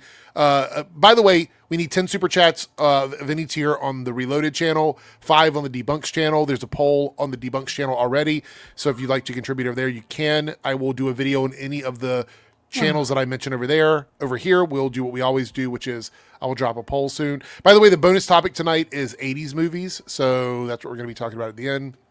Oh, shit. Cameron here. We're going to do the super chat, and then we're going to jump into this. $5 super chat. Jake and Lance, have y'all read the Matt Fraction? And I want to say this in the English way, George, but it's Jorge. Jimenez, Batman. Is that right? Jimenez? Is that how you pronounce that? Batman. Yeah. That just came out yesterday. But you didn't ask me. I read things on digital, and yes, I have it in my bookmarks to read. I read comics. I have not read it. The only comic I'm reading is this at the moment. So It's Power Rangers. It's on my read list. I haven't gotten to it yet. By the way, I love Jorge's artwork. So, do you love my artwork? No. Oh, I don't like anything you do, Lance. All right, it's just yes, yes, that hurts. I actually love your drumming. If you guys want to hear some like serious drumming shit, go check out Lance's drumming stuff. I feel special now. To answer Astral's question, yes, I've got a couple. Lance is the Phil Collins of YouTube. That's true. That's true. I did get my hands on a couple of them. Except I'm black. He's the black Phil. And I have hair. So hold on, wait, but it gets better. He drums for Church, and Phil Collins was a member of Genesis. I'm just saying, like, is it all tied together? Maybe. I'm only doing this because I saw it brought up in the comments. What are you doing? What are you doing? Are you stripping? What? Hold on. Somebody asked if somebody asked if the panel got their hands on any of those X-Men 97 Funkos, and well, yeah. Oh, let me see him. Oh, the Storm! I love that caller, but the Storm one. Where did you get it from? Holy shit! They're on Amazon, I think. I got these from Walmart. Wow. I need that X-Men. Jake, I'm breaking into your house again. How many times have you made that threat? I'll do it again. So it's not complete because on the back of this set, pause, Chris. Pause. Just saying. You can see there's Magneto, Jubilee, and the Bastion. Hashtag Magneto was right. Yes, I need that was my tagline like a week ago. But yeah, and I want there not only to release more than just the 5 of these, but also for anybody out there who plays Marvel Future Fight, which is like me and then Darren once on a blue moon, but put more of those X-Men 97 skins in there because you only have 5. There's at least 5 more that you could put in there. Just saying. Fun fact: I did see Jubilee at Dollar Tree of all places. Like, Really? they had her. That is heresy. That is heresy. I found the I was Magneto like- Funko Pop the other day, and I was tempted to get it, and I was just like, in time. Which one? It was the Magneto one with the sleeves when he starts, I love that. shit so much. starts going for a rogue. Nice. By the way, Space and Goats hit the goal already on the Debunks channel, so thank you so much for doing that. There that it means is. Vote on the poll over there, and you guys will get to choose what video I make next week. One of my videos will be one of the ones that you guys select over there. Space and Goats with the $2 super chat says the grifters weaponize incompetence. I feel like that is true. I think they also There's weaponize plenty of that going around on the confirmation bias and people that want to goon to stuff. There's nothing wrong with gooning, but I think they do weaponize that. Weaponize gooning, is that? I don't even know if that matters anymore, Well, but so That's how adult stars get their money. oh no, we're gonna move on from there. But thank you so much, I appreciate it. All right, let's talk about James Gunn lying here. So I talked about this. I did a video about it earlier today. You guys should check it out. Not you guys on the panel, but people in the chat. But the panel can check it out too. If you Yeah, want. we don't have to look at it. But you don't have to because we're going to talk about it here. So it's about Peacemaker season 2. No spoilers for tonight's episode. We'll talk about that on Monday. I know there's a lot to talk about, but there's so many spoilers. No season 2 is going to set up the movie. We'll probably see Lex in one of the last 3 episodes. Not true. If there's projects in between, it's going to build up, but not directly, which is what James has said. I know. If the projects in between don't heavily feature Superman aside from cameos or other brief scenes, it could be true. And then James Gunn says directly. Now, before we move over to James's actual comments about this, I want to put out that I have been a pretty staunch defender of James's approach to the DCU. I even defended him putting out like an R-rated TV show that, you could watch after Superman and stuff like that, because I feel like there is a reason to do it. I feel like it makes sense in some regards. I will say having a direct tie-in, like segueing from Peacemaker into Man of Tomorrow, is starting to feel like not Star Wars, but Marvel to me. Yeah. Right? Is that a fair take or no? That's fair. So, and look, I don't have a problem with it. I think that's fine. But there's a lot of people whose criticism of James making Peacemaker R-rated was that they're going to be missing elements for fans who either don't want to watch something MA or kids that can't watch MA. So what the fuck gives with this? Here's the thing. I really do hope he does the thing of what he said of like, we're gonna be more Star Wars. I do hope he does that. Having said that, there are elements in Star Wars, especially right now I can pinpoint where stuff is connective. It's not too connective, but it's connective. I.e., Mandalorian, Ahsoka, Skeleton Crew. That's all in the same timeline. Now, that's where it gets tricky with Peacemaker and Superman or now Peacemaker and Man of Tomorrow, where it's like, well, people are going to continue on like I am after Peacemaker. I'm going to go into Man of Tomorrow. And so I kind of do want some of that stuff, but I hope that and again, this goes back to maybe this is just what was happening because he at the time was shepherding 3 different projects at the same time. Mm-hmm. I hope that this I don't mind this happening again later on, but it doesn't. I hope this isn't the beginning of a trend. That's all I'm worried about. Well, I've got some receipts here. Let me read these receipts out. So, Yeah. James Gunn has repeatedly said that Peacemaker is a direct follow-up to Superman, which then meets the expectations for a lot of people that the story continues. And after seeing what we're seeing in Peacemaker, I would agree. It does feel like a continuation of the story, not 100%, but elements from Superman do continue in through Peacemaker season 2. And it goes, teasing tonight's 3rd episode of Peacemaker, Gunn said, and I quote, "Watch the Man of Tomorrow prequel, aka Peacemaker season 2. This was his quote.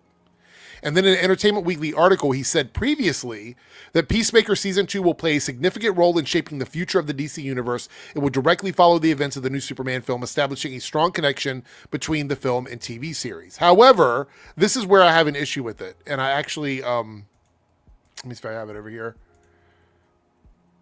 He says, and he criticized Marvel for this. I dealt with it at Marvel. They showed the Infinity Gauntlet early in Thor or something. You saw it, but they retrofitted it. They retrofitted those other things to be Infinity Stones because they was never written until Guardians of the Galaxy. So it's like, I'm used to that stuff. I think it's okay. You've got to be a little bit loose with it, which I agree. I agree with that statement. He made clear the DCU will still feature some elements more akin to the MCU, like a shared baddie. So one individual character like Rick Flag Sr., I guess. He's not really a bad guy, but like a shared character. But this will be kept to a minimum. And this is where it gets interesting. This is about a connected universe. We're world building. We're not story building. We're not writing one story that has a beginning, middle, and end. We're creating a universe in which people can go and join into this universe and experience it. It is much more like Star Wars than Marvel in that respect. So to me, that is the opposite of this. Is that fair? That's fair. But also, and I'm not trying to defend them. It's just like pivots. Pivots Right. might happen. Pivots do happen. So I can, and this also goes to what we're saying about like I was hinting at that like some people have issues of how he interacts on social media, where it's like how cagey are you being in? How misleading can this be? Because as soon as the Man of Tomorrow thing hit, people were like the sequel. Right. And he's like, no, this is following that stuff, but it's not Superman 2. And it's like, wait, what? And it's like, and again, it has to rearrange people's perception of what they think, that because they see a character from a previous movie, that the next time he appears in a movie, well, that's got to be his second movie, right? Right. And that's something that the audience are going to have to just like start relearning again. And again, it's I think about this similarly with the whole Batman thing. I don't need 2 Batman movies right now. I Right. can patiently wait for that. But I can understand some people's, critique about like, well, wait a minute, this feels exactly opposite what you're saying, which, this fuels up people's, per se of like, James, just be less on social media. Just do the thing, be less on social media and do your thing, which I don't mind either way. But, I mean, look. yeah, and again, I expressed my worriness when he chose to, release Superman on digital, which I'm like, wait a minute, he told us that these things were supposed to stand out on their own without having been too connected, that they're connected if you follow it up, but they should stand on their own. So Right. in that regard, I agree. So I want to hear everybody's opinion on this, but I just want to toss this out there. Does this mean that this is a standard for the DCU moving forward, where every movie might rely on at least one previous thing to make it work? Because we know Clayface, probably not. Clayface feels like its own little standalone movie. Supergirl is already going to connect to Superman because she's already been in Superman, so we know that. But like, is this like a WB thing that's being forced on James, or do you think this is something that he is consciously doing because he believes in it? Like, what do we think? I'm curious because like I hate that I can't trust James Gunn. Like I love James Gunn, but this is also the same guy that said that Ultraman wasn't in Superman. You know what I mean? Right. So like I feel like nowadays I have to kind of take him at his word and just be like, all right, I'll see what happens when it actually gets here. I don't think it's going to be a thing where you have to watch Peacemaker season 1 or 2 to understand Superman. Right. I don't. It seems. Oh, like you that's mean how Man it of Tomorrow, right? Man of Tomorrow. That's what I mean. I'm sorry. Yeah. But I do think Peacemaker will be in Man of Tomorrow. You know what I mean? Mm-hmm. Like, I think there's going to be elements of it that hopefully can be wiped away. You know what I mean? I mean, if you like, I will say this without spoiling it. After tonight's episode, it would be like having Deadpool or Punisher in something and toning them down, because it's pretty obvious that character is hardcore. So, But I mean, here's what I'll say, man. Like, I had a hard time with when I took my mom to see Superman, and she turned to me, and like when he shows up, he's like, "Who's that?" And I had to be like, "Well, he's this guy that had a show in this other universe." You know what I mean? So it's like it's already kind of confusing to be Right. like trying to explain Peacemaker in this world. I gave him credit at the beginning of the season for making it simple, and now it's getting complicated again, and that's my only real concern here. Jake, or any thoughts on this? Because I know you're not watching Peacemaker, but you'll probably watch Superman: Man of Tomorrow. I'm assuming. Yeah. I mean, with all the stuff that like with the way it ties together or doesn't, it's the type of thing that happens in comic books all the time. Like the stuff is loosely That's true. connected. That's a valid and, statement. Like people can jump into a comic at almost any point, and they're typically not lost unless you see like a thing at the top of the page that says hey, this is part 6 out of 12 of this series. Then people might be a little bit lost, but then they know it's like, okay, this is its own contained thing. But like somebody could read just a random Superman comic, and then they'll go, oh, okay, this is this story. I didn't need to see 10, 20 other issues of a Superman comic to understand what's going on here. So Right. I feel like it's like a bit of a give and take. Space and Goat says, honestly, sounds like comic book tie-ins into big crossover events, which I want to just state that I don't have an issue with this kind of like how he's doing it. I just think it contradicts what he said originally. Right. That's it. Musty Boy says, sorry, the name is great.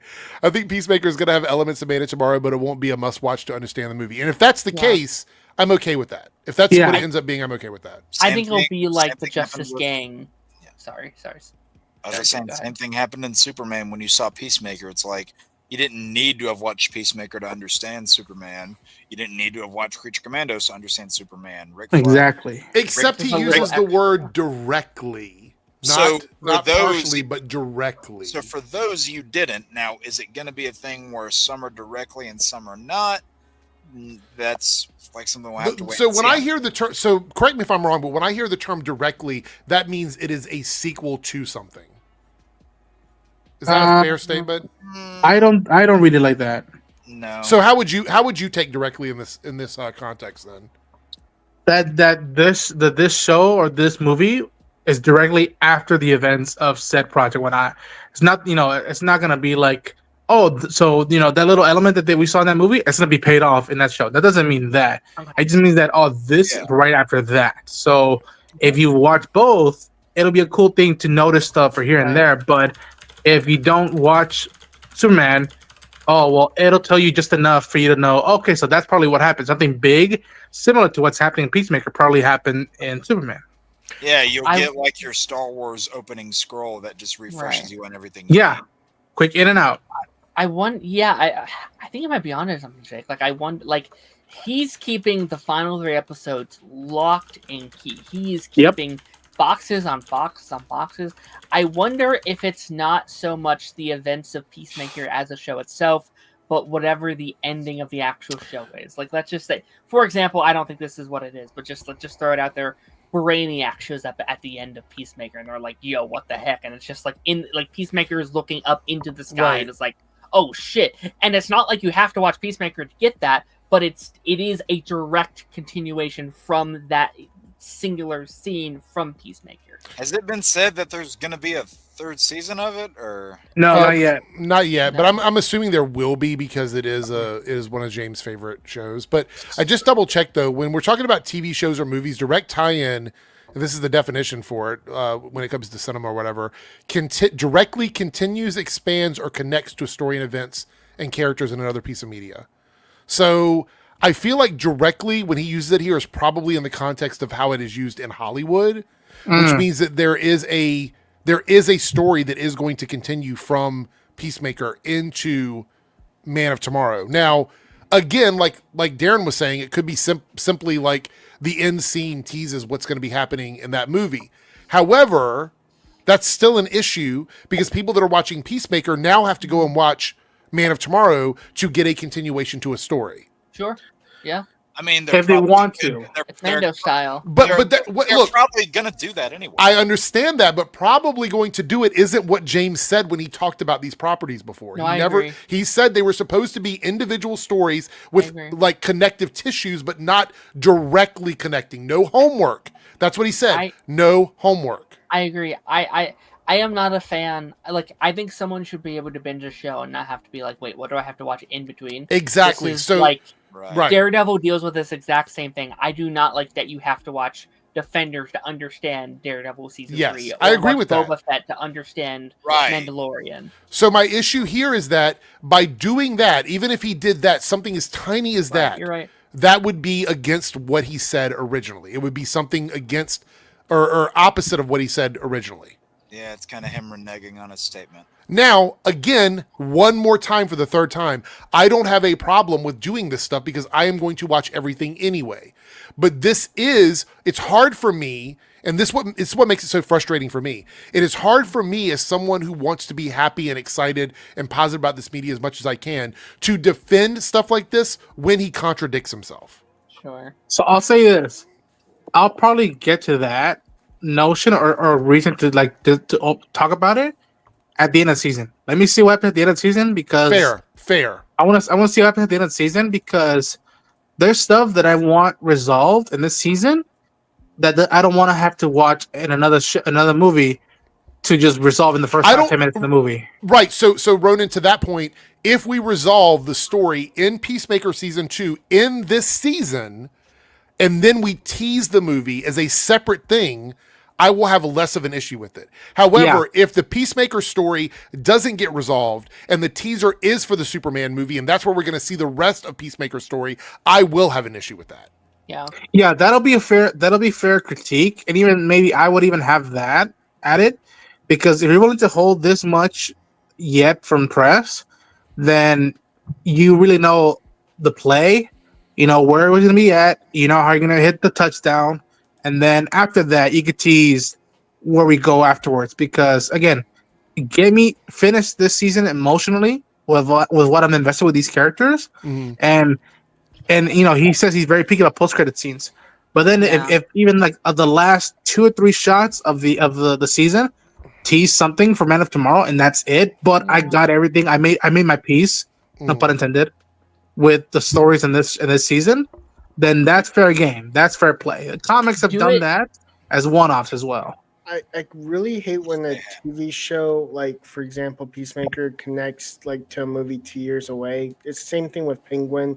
Like I'm not going to watch. Don't get me started on Penguin. Like that's I'm not going to watch. I'm not going to watch it until it's closer to the Batman 2 Part 2 because it's directly ties into it. I'll probably watch it again right before the movie comes out. Oh, Penguin is so good. You don't need to wait. I don't like. Batman. I really Nothing don't like.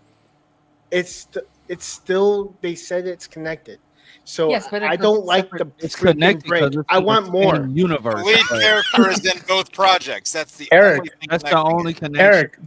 Eric, I'm glad he said that. Yeah. What we got a Penguin is a perfect example of like the story. Matt Reeves stands on business because that is exactly what we're talking about. The only thing that connects the Penguin to the Batman is the fact that the lead character of the Penguin was in the Batman. Yeah. And the best thing though, that is it. That is it. Yeah. But what I will say is, while I am enjoying Peacemaker, however it connects to Man of Tomorrow, you know, cool. However it connects to any other DCU project, cool. One thing I will say, it has taught us all about a horrible affliction that affects a lot of people in today's society. Bird blindness. Oh my God. And another one is how it doesn't work is the Falcon and the Winter Soldier connecting to Captain America 4. Like the time gap, like you forget stuff.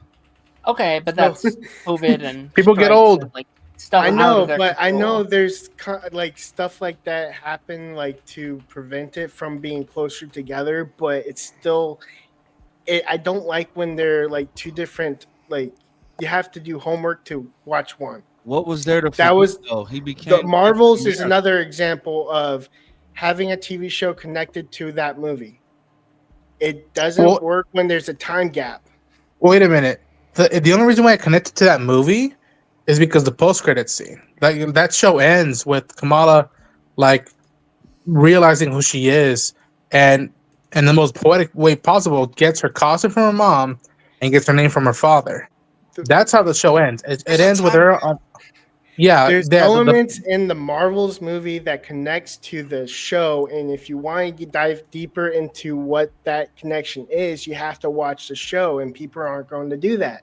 Well, the point Sure, of the time but gap I is don't- irrelevant because there's time gaps That's between why- all these products. That's Yeah. why keeping it separate in a contained story is more like DJ Eric Well- said. It's more like easy to like comprehend. Well, then we don't have cinematic universes at all. It can still connect, but have a contained story like Peacemaker, like DJ Eric said. Peacemaker ends with the story in Peacemaker and doesn't continue what happened in Peacemaker. It starts something new that connects to Man of Tomorrow. That's what DJ Eric said. That's what I'm saying. But that's what I'm saying. That, saying like that is possible, and it's been done before. The Penguin does that, where it ends where he wants to be at, for better for worse. Yeah. And the last thing it teases something like, "Oh, this exists in the universe." It's not saying that Right. tune in to the movie one. It's not saying that. It's saying this exists in the universe. So it's not gonna be Yeah. that that the way, at least for me, the way I interpret it was that, oh yeah, the Penguin is the boss now, but it's not gonna be an easy life for him if he wants to remain the boss. It's not telling me go buy a face ticket. right now. Is telling me he's got something to say. So Oh, please go ahead. All I'm gonna say to that is, if you didn't watch tonight's episode of Do not Peacemaker, spoil it. I'm not.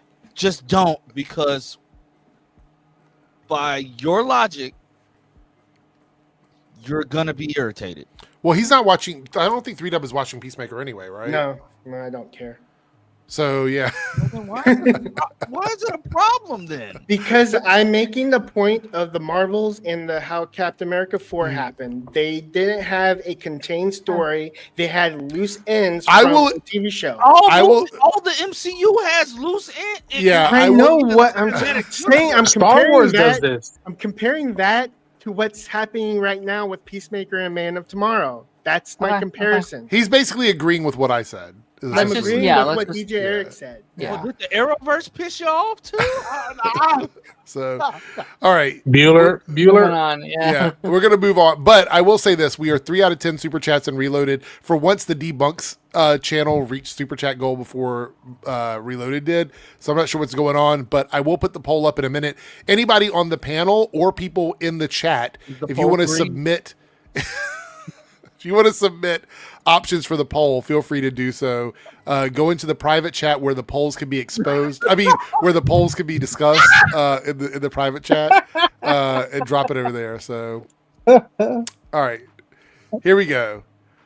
Warner Brothers is suing AI company Mjölnirs for alleged copyright infringement. This is a big deal, everybody, because this is going to, if this goes to court, it is going to set a standard for what AI is allowed to do and what it's not. And I'll tell you, there is a way to prevent it. We'll talk about that in a second. But the lawsuit cites multiple AI-generated examples of Batman and other iconic characters. True, 100% true. You can go anywhere on any of these thumbnails on YouTube and see people creating full-on, Batfleck AI images with no issues at all. Warner Brothers is seeking $150,000 per infringed work. Guys, fam, that means everybody that's generated a Batman character on Mjölnir is responsible for paying $150,000 per image that is a copyright infringement that is probably on their database that they can look up and all that. They argue that generating copyrighted characters is a clear draw for Mjölnir users. Ouch. What do we think about this, everybody? What are our thoughts on this? Is AI is trash. Is it going after fans or what? Are they? Is Warner Brothers attacking fans now? What's going on? What's happening? They're protecting their brand. That's all. Said it before, I'll say it again. AI should stand for artificial ignorance. Wow, that's new. I've not heard that one before. Jaybird here says, isn't Disney doing lawsuits related to stuff? I mean, look at the Star Wars AI generated films. Well, okay, so a couple things. I think YouTube, I don't know if they've already implemented it or not. I have to double check. But I think YouTube has started demonetizing channels that make AI trailers. So I know So- they're like, has that been finalized yet? I think they're going to, but I don't know if it's happened yet. Okay, so let me tell you, it's really easy for AI companies to not allow this, right? All they have to do is put it into the AI that they can't do this character, that character, or something like that. And it won't work. Like you can't go into AI and do most AIs, you can't do adult content because it'll tell you it won't make it. So there is a way to stop from doing things like this. There is a way to fix it so these things will not generate. The issue is that AI companies know that the majority of people that want to use AI are doing it for stuff like this. And they would lose money on, because a lot of these companies like Mjölnirs or ChatGPT or the Discord AI, whatever, they charge money for people to get access to these kinds of things. And that is the problem. They're charging money to generate copyrighted materials. That's the issue with it. Now, there's environmental impact you could argue about, but Warner Brothers don't even give a fuck about that. They're just going after it for copyright reasons. But the thing here is, does anybody think that this is a big deal, like outside of just the legal aspects of it? Is this going to change culture? Are people going to stop making AI, versions of Luke Skywalker and Batman and things like that? Do you think that's going to happen or no? Or not? Probably not. I don't know as much of like the legal shit as other people might, but I think we're unfortunately on a fast track. I think we're on a road that at this point is impossible to turn back now. It feels like everyone's getting so used to AI. It's becoming such a part of everyone's life in some could be positive ways, but mostly negative ways, I'd argue. So we'll see. Hopefully there's some negative pushback on it. Hopefully, it puts a stop to some of the creative AI stuff that we're dealing with right now, but we'll see. I have an issue with generative AI. That's my problem. Supplemental AI, not so much, because I think you can use it for like speeding up workflow and stuff like that. But I think generative AI, where you literally say, make Batman do the Macarena or something like that. Like, like those kinds of things. They're fun, but when the companies are charging users to make them, that is a copyright infringement. It just is. 100%. And I know the companies don't want to argue that, but they're selling Batman AI videos and things like that without the consent of Warner Brothers and DC. So, there's that reason for it. We'll see what's going to happen with this. I'm curious what's going to happen with that lawsuit in the long run.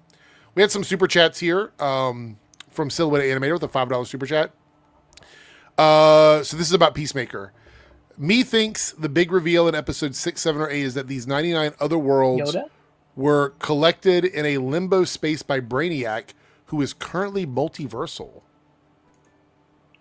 I heard what you said there. I just caught that. Yoda. Or Jar Jar Binks, baby. I want to Jar Jar your Binks.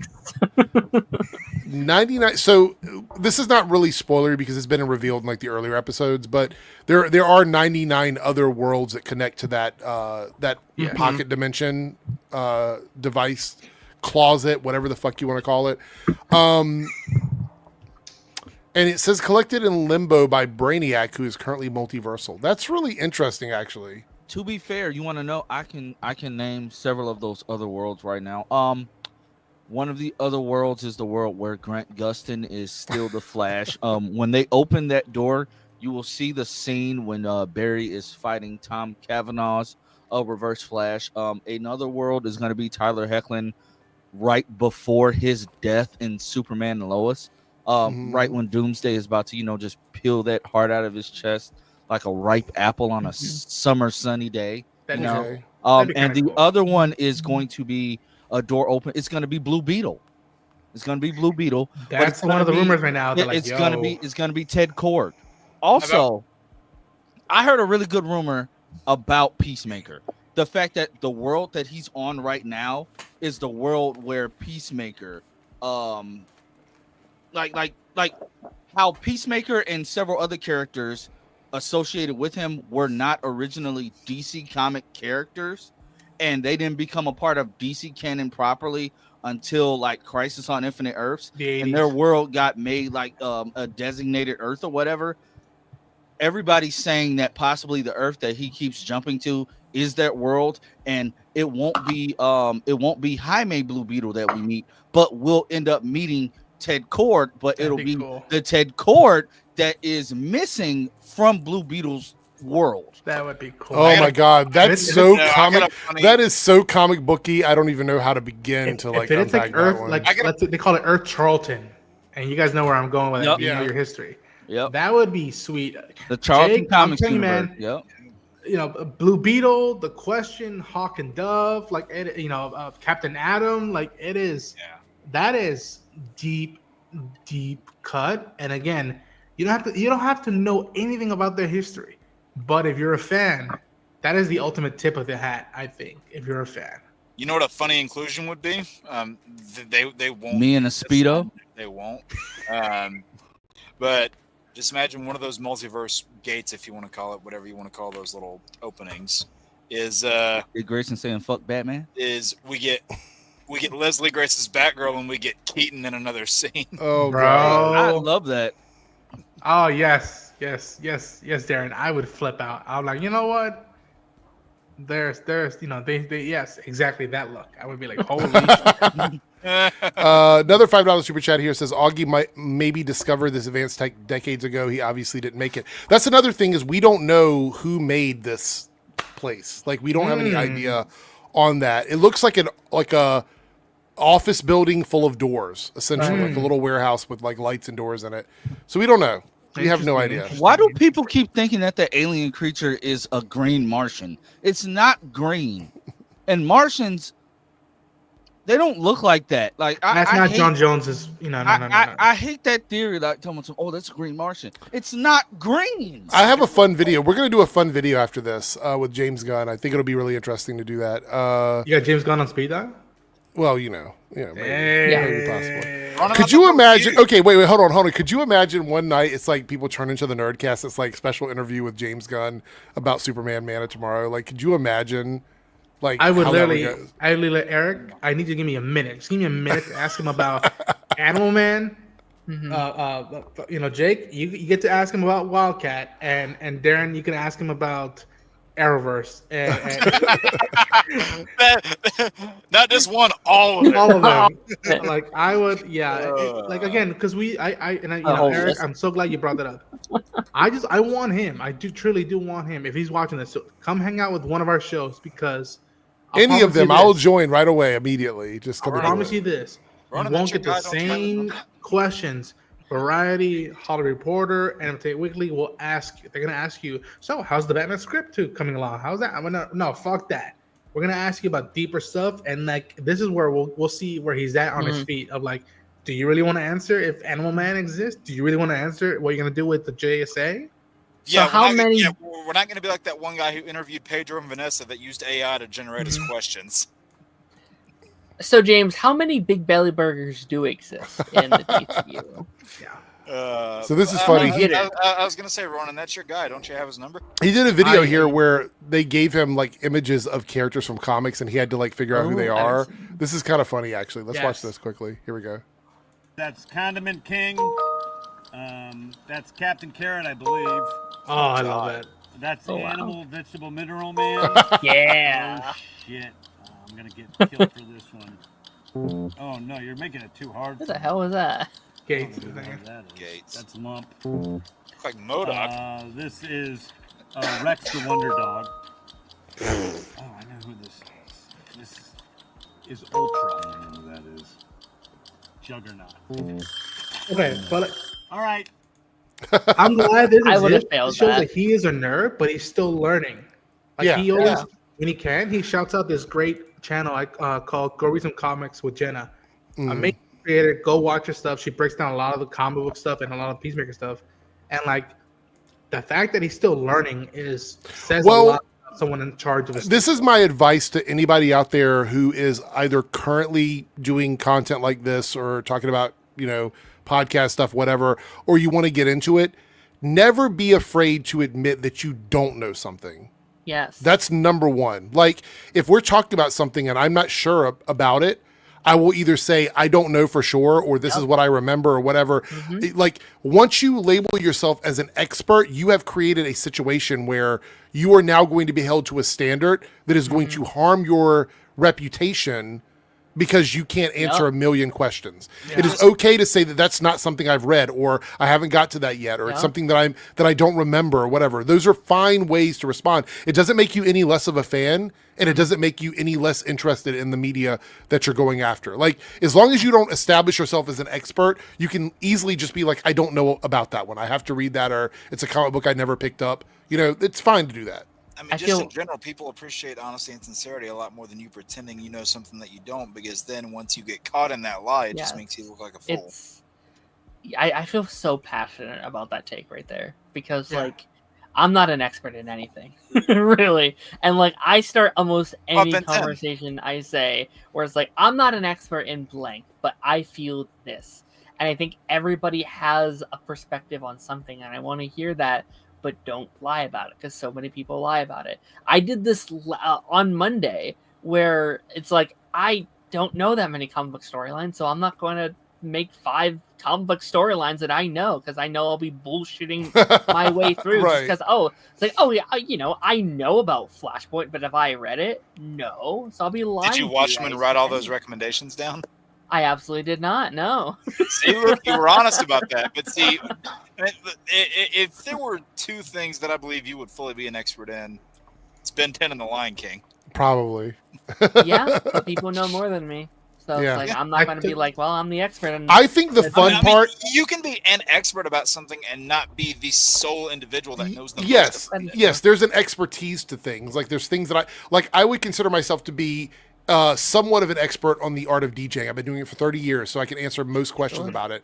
But I wouldn't lie and say that I know something that I don't know. I think that's wrong to do that. I took that into consideration when I came up with my username, because, and again, you guys know how much I love Star Wars, but that doesn't mean I've read every single Star Wars book and comic and all this stuff. I've seen the movies, I've seen the shows multiple times. I can, Jake caught me last time remembering a line of an obscure line from one of the X-Men movies, and I don't know how I pull that off. You know what I love more than anything, though? I still laugh at that. Is having the opportunity to meet someone or talk with someone who knows a little bit about something but wants to know more about it.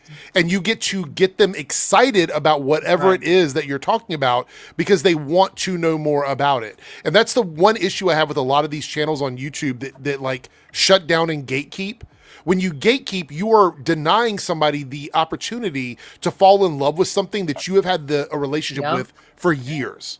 And that is unfair to them. And it actually makes your community suck even more because that person could end up being a super fan and loving what you're talking about, but you're not even giving them the opportunity because you're closing the door on them already. It's crazy. There's also a small chance that like the little bit that they know about said topic could be like a small percentage of it that you as the big fan don't know. Yeah. There's some channels that like, go ahead, Aaron, go ahead. I was just gonna say that like gatekeeping is the death of all fandom. Yeah. The death of every single fandom. It just alienates it. Yeah. And if you want, like, we're going to move on. We got a couple super chats here, but if you want to see an example of what it looks like for a fandom to be to embrace you and let you come in and just enjoy it, go to a con, go to a convention somewhere, and everyone there wants you to be a part of whatever it is they are doing. It is real life. It's not this internet shit. Look, I love all of these guys, and we are all here to chat and have a good time about the stuff we love. But I implore you, even if you don't have the opportunity to meet people in person that you know on the internet, go to some sort of a meetup, whether it's a big convention. Go to your local convention. Go to one in your town that only has like 1 or 2 speakers in it from, your favorite TV show from the 90s or something. Go and support that because you will run into people that love the stuff as much as you love it, and it will change your entire perspective on this environment. I agree. I'm actually going to be at one of those in like 2 weeks. There's a con that I'm going to that's in my state that I'm going to in like 2 weeks from now. It's smaller than some of your other ones, but it's got somebody who was on this little gym right here that's speaking there that I've met before. And like I like those social events. I like networking with people because you make that's one of the great things I love about those cons. I've been going to cons for almost 12 years, and one of the things I love about those events is like you could go there and not know a lot about like the main topic that's being featured, but if you are, there's two sides to it. If you are, then you get to experience your love for insert subject here with a large room full of people who are just as excited as you. But also in that room are people who are a lot newer to said topic or are complete virgins to it, if you want to use that term. And that is your opportunity to then, welcome them into the topic and the subject matter in an inviting way versus you just being a condescending asshat and saying, oh, you don't know how A, B, and C this topic. You don't know what color jacket X character wore in Y episode. Get out of here. I have to jump in here. I think the poll that I've created tonight is incredible. So let me read to you guys what we have because we are 8 out of 10 super chats. We are 2 away from reaching the goal, and I think this poll is fucking epic. I'm so proud of myself here. All right. Top 5. These are top 5 list as usual. Unforgettable movie moments. So things in movies in your lifetime that have been unforgettable. Top 5 Disney cartoon villains. Okay. I know where Darren goes. Top 5 cartoon film franchises. Okay. Or top 5 DC animated heroes. I can talk about Lion King for most of these. Well, so those are it. So we need one Three more out of the super four. chat. Wait. One more super chat in the reloaded one, and you guys will do that is one of our Wait, lists. can you clarify the DC animated heroes? Can they only exist in animation, or what is this? Yes. Okay, I didn't know if you were talking about specific animated portrayals. So, for example, already exist. Batman Beyond, like Terry, like you could say that is a character, like those kinds of things, right? So that's what we're talking about. You have to give the cartoon they're from, the movie they're from, in the animated world, specifically what version you're talking about. Did they have to originate there? No, Okay. they just have to be there. So I could say, for And you said example, DC. like DC, yes, DC this time. so I could say, for example, like Tim versus Jon Stewart, You could, yes.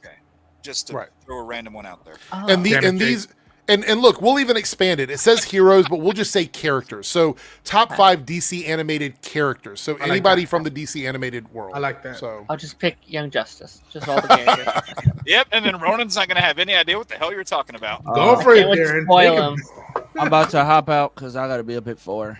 all right, Lance, get out of here. Four Go in the check out morning. All right. Go check out Lance Party Nation every Tuesday at 4 a.m. Let's do it. I'm down. Go check out Lance every Tuesday. Wait, did you do one this week or was it not this week? No, I didn't do one this week. I worked. Why did somebody 16 said hours. earlier the Nerdcast was the only live stream this week so It far? was. I had to work 16 hours on Tuesday. That's not an excuse. Your fans want you, Lance. They need you. They need the I'm Goonie. chopped liver, I guess. That's fine. When was I gonna? Wait, Damn, no, Darren. Darren streamed twice this week. Damn, so Darren, they forgot about you. What the fuck, you guys in the chat? You don't forget about Darren. He's the Pipeline Podcast. I actually dropped in, was like, drop some likes on this fucking stream. So I was do that there. all the time. I I'm do still- that all the time. I'm I'm getting still tired of y'all streaming not this listening week. to me. I'm still streaming this week. Oh, Yeah, the week's not over, and I think Ronan's doing a stream this week, so the week's not over. I'm streaming. Jake's streaming on Sunday, right? Sunday. Yeah. Yep. Right. I'm doing it on If Friday you for follow Peacemaker. all of Mañana. us, there's a Jesus. stream every day of the That okay, so here's what I need you guys to do in the chat, because I know some of y'all are playing Call of Duty or Fortnite or whatever the fuck you're playing. Head over and follow and turn on notifications for every single person in the stream right now. I need to see ass cheeks jiggling. I mean, like notifications going off on people's phones when they go through and they like and subscribe and comment on everybody's channel. I'm Sorry. streaming twice this week. I'm streaming on Monday and on Tuesday. So I'll do Oh it right now. shit. actually, I'll put 2 it right weeks now. in a row. We're streaming on Monday and Tuesday for like 2 weeks in a row. If I get right now 50,000 subs, I will. No, ambitious. A I great will goal. fly Yeah, out yeah, to where Jake is at, and I'll be like, "Yo, get off your DS. We're gonna record some gameplay. We're not doing the Batman shit because that's your thing. We're gonna record. I don't know, us going head to head on Dr. Mario and Oh we'll stream it shit. on my channel and on Jake's channel. Mario. All You'll you need see is us- 50,000 subs, right? Just 50,000 subs. I will do it. I'll do it right now. I'll Hey, be like, "Yo," Right. I will get out the GameCube and hook up Smash Brothers Melee right now. Oh and that shit. yes, I will do that. If I get up to just 2,000 subs, I'm at like 1,670 something right now. Me and Lance are both If I like get- in that same ground. If I get to The 2,000, 58 of you watching needs to get us there. Yeah.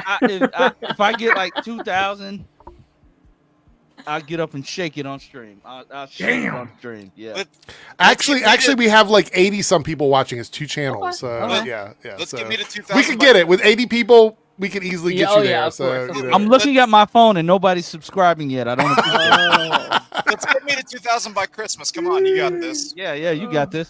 This Also, is turned into a subathon. That's all.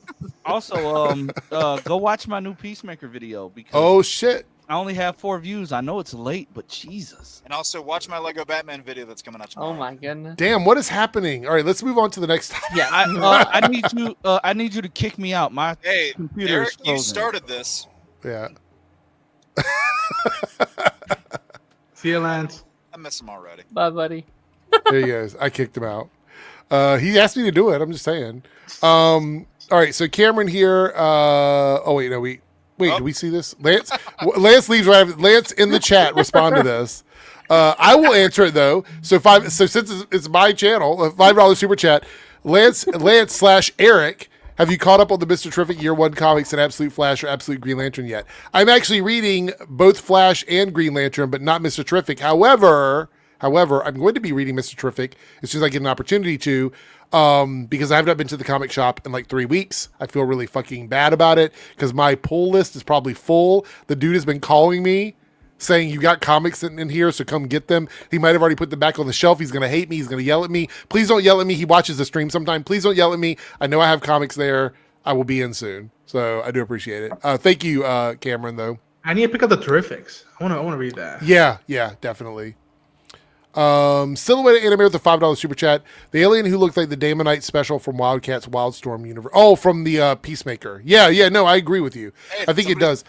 Did somebody say Wildcat? Yeah, I love Wildcats. I the know. comic I book. know. Yeah. I was joking. Yeah. Hey, I will be honest. As much as I know it's a struggle, I'm really upset we're not getting the Authority because I feel like that's never going to happen now. I don't even think we're going to get an animated movie. Does he have the authority to do that? Technically, yeah. I mean, he gave an update That's a terrible recently joke. That's a terrible that was just like, I'm really struggling, kind of like finding where it goes, stuff like that. I mean, So it's not canceled. It's just Right. like later. Just like I'll get to it. It is interesting that the thing that he's struggling with is the type of film he's most known for is like a group of nobodies. Right. Yeah. But he's most known for films like that, so it's interesting that he's struggling with these guys. But I give him props for taking the lead and be like, no, Superman. Superman needs the attention more than ever now. Yeah, And I'm I mean, like, because good. I'm pretty sure he had already had that written or like had a treatment of it done, or was pretty Mhm. like. He didn't think about it. Like, the I think skeleton- Superman the being the foundational character in this universe is great. Yes. Yeah. skeleton structure was already there, like before Black Adam even came out. So like the idea's been there a while. I think it's smart to play it safe for a minute. Like, I love when James takes risks. I think Creatures Feet, the first project, is crazy, but I do think waiting on Authority for a minute, in terms of at least the movie side of things, is smart to focus on. Okay, Superman, But- Supergirl, Batman, Wonder Woman, like those are safe options. You know what, though? now. Like, to go back to what Ronan was saying about, like, right up his wheelhouse or whatever, I guess that's why I was so excited about it, because it is sort of like the Suicide Squad, Guardians of the Galaxy, where he would have an opportunity to take these characters that a lot of people aren't familiar with and, like, Commandos. do something with them. Yeah, Yeah. exactly. Yeah, 100%. Let's see here. We got another $5 super chat from, hold on, wait, where's it at? Oh, right here. Silhouette Animator. Remember the comic experts who thought Batwoman was a gender flip Bruce only when the CW show aired, by the way? Yeah, I remember a lot of people saying that. Like, that was one of the topics. It's like, Yeah. you don't know Kate Kane? You've never Everyone- seen Batwoman before? Every once in a while, I'm not even joking, I'll see a YouTube short where it's a clip of the Batwoman show where, and if it's during the Kate Kane season, they'll say, what did they do to Barbara? And if Yeah, I've seen that a lot. and even worse, if it's during the Ryan Wilder seasons, they'll go, oh, they race swapped Barbara Gordon. I'm like, you fucking idiots. Yeah. Like, they got the character wrong and they got the story wrong. It doesn't even make sense. I remember when that trailer came out, everyone was like, they made Barbara gay. It's like, God damn it. No, You the moron. like to dislike ratio on that trailer is wild. I hate whoever made that trailer because they ruined that show from the very jump. Like they ruined all the chances they had. it was Yeah, because she was like, it'll be perfect when it fits a woman or something like that. And I'm like, why did you put that in the trailer? You knew what that was going to do. You knew what that was going to do. I mean, granted, I've never particularly been a Kate Kane fan. Like, ever since when she appeared in that god-awful movie Batman Bad Blood, ever since those days, I have kind of detested that character. So going into the show, I'm like, okay, I didn't hate you in Elseworlds. You were pretty cool there, and your costume was one of the best ones that we...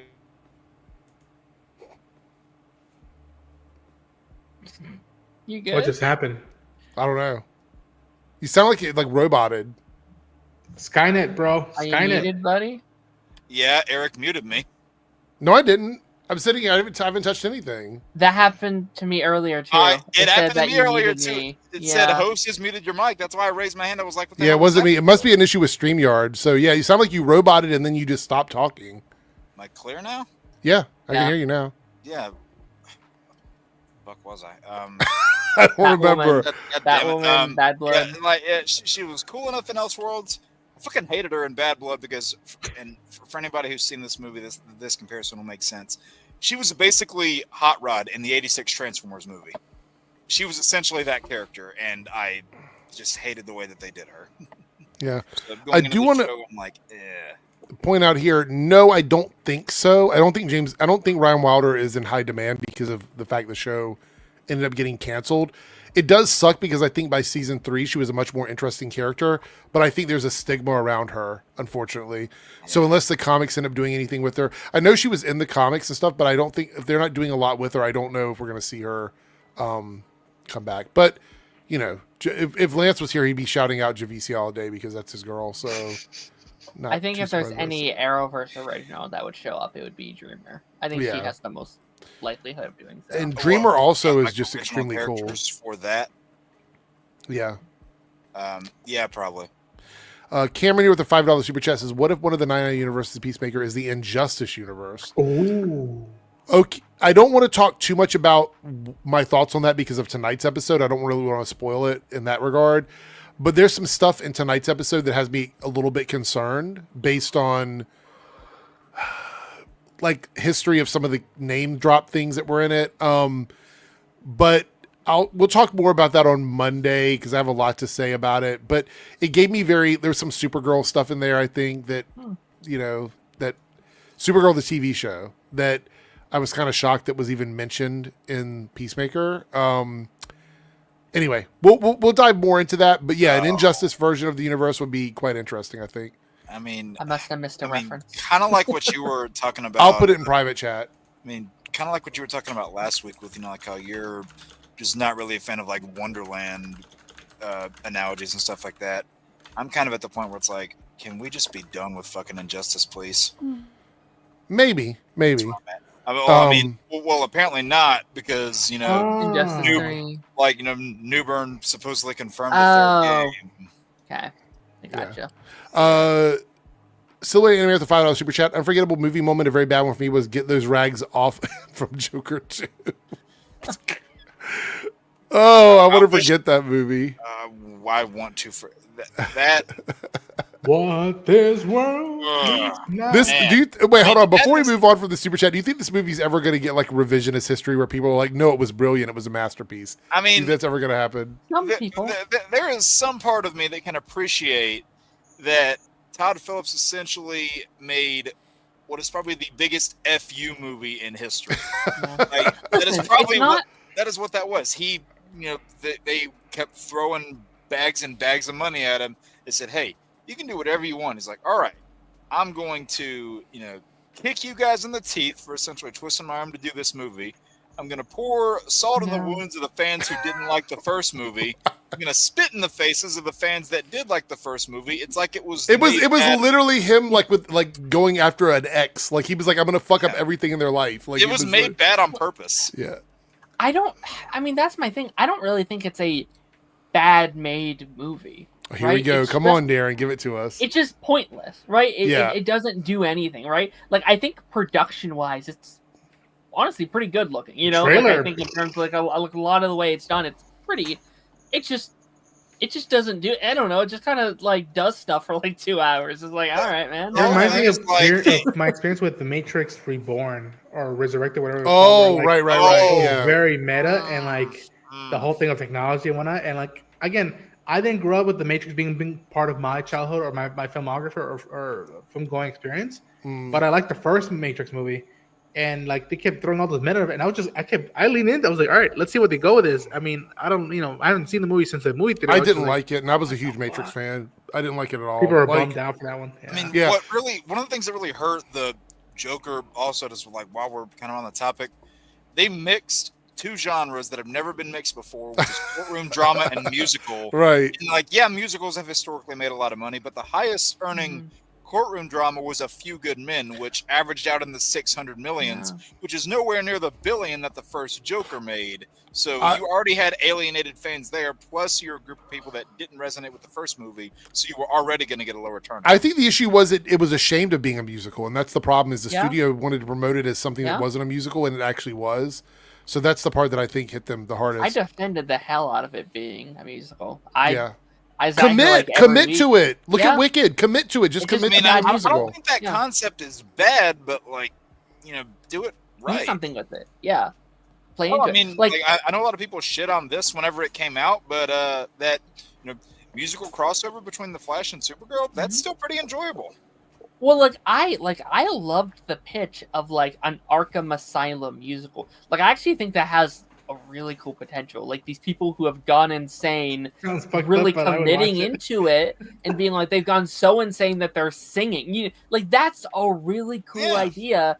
If you literally do anything creative with it, if you actually like play along and was like, oh no, this is what we are. Todd Phillips does not know how to make a musical, and that's no shame on him. He's a great director. He didn't know how, and that's okay. Just then don't do a musical. He just doesn't like making sequels. That's the thing, because you notice like all of his like first installments of movies that are Hangover. The sequels, Hangover is a prominent example, are often a lot less well regarded. Ugh.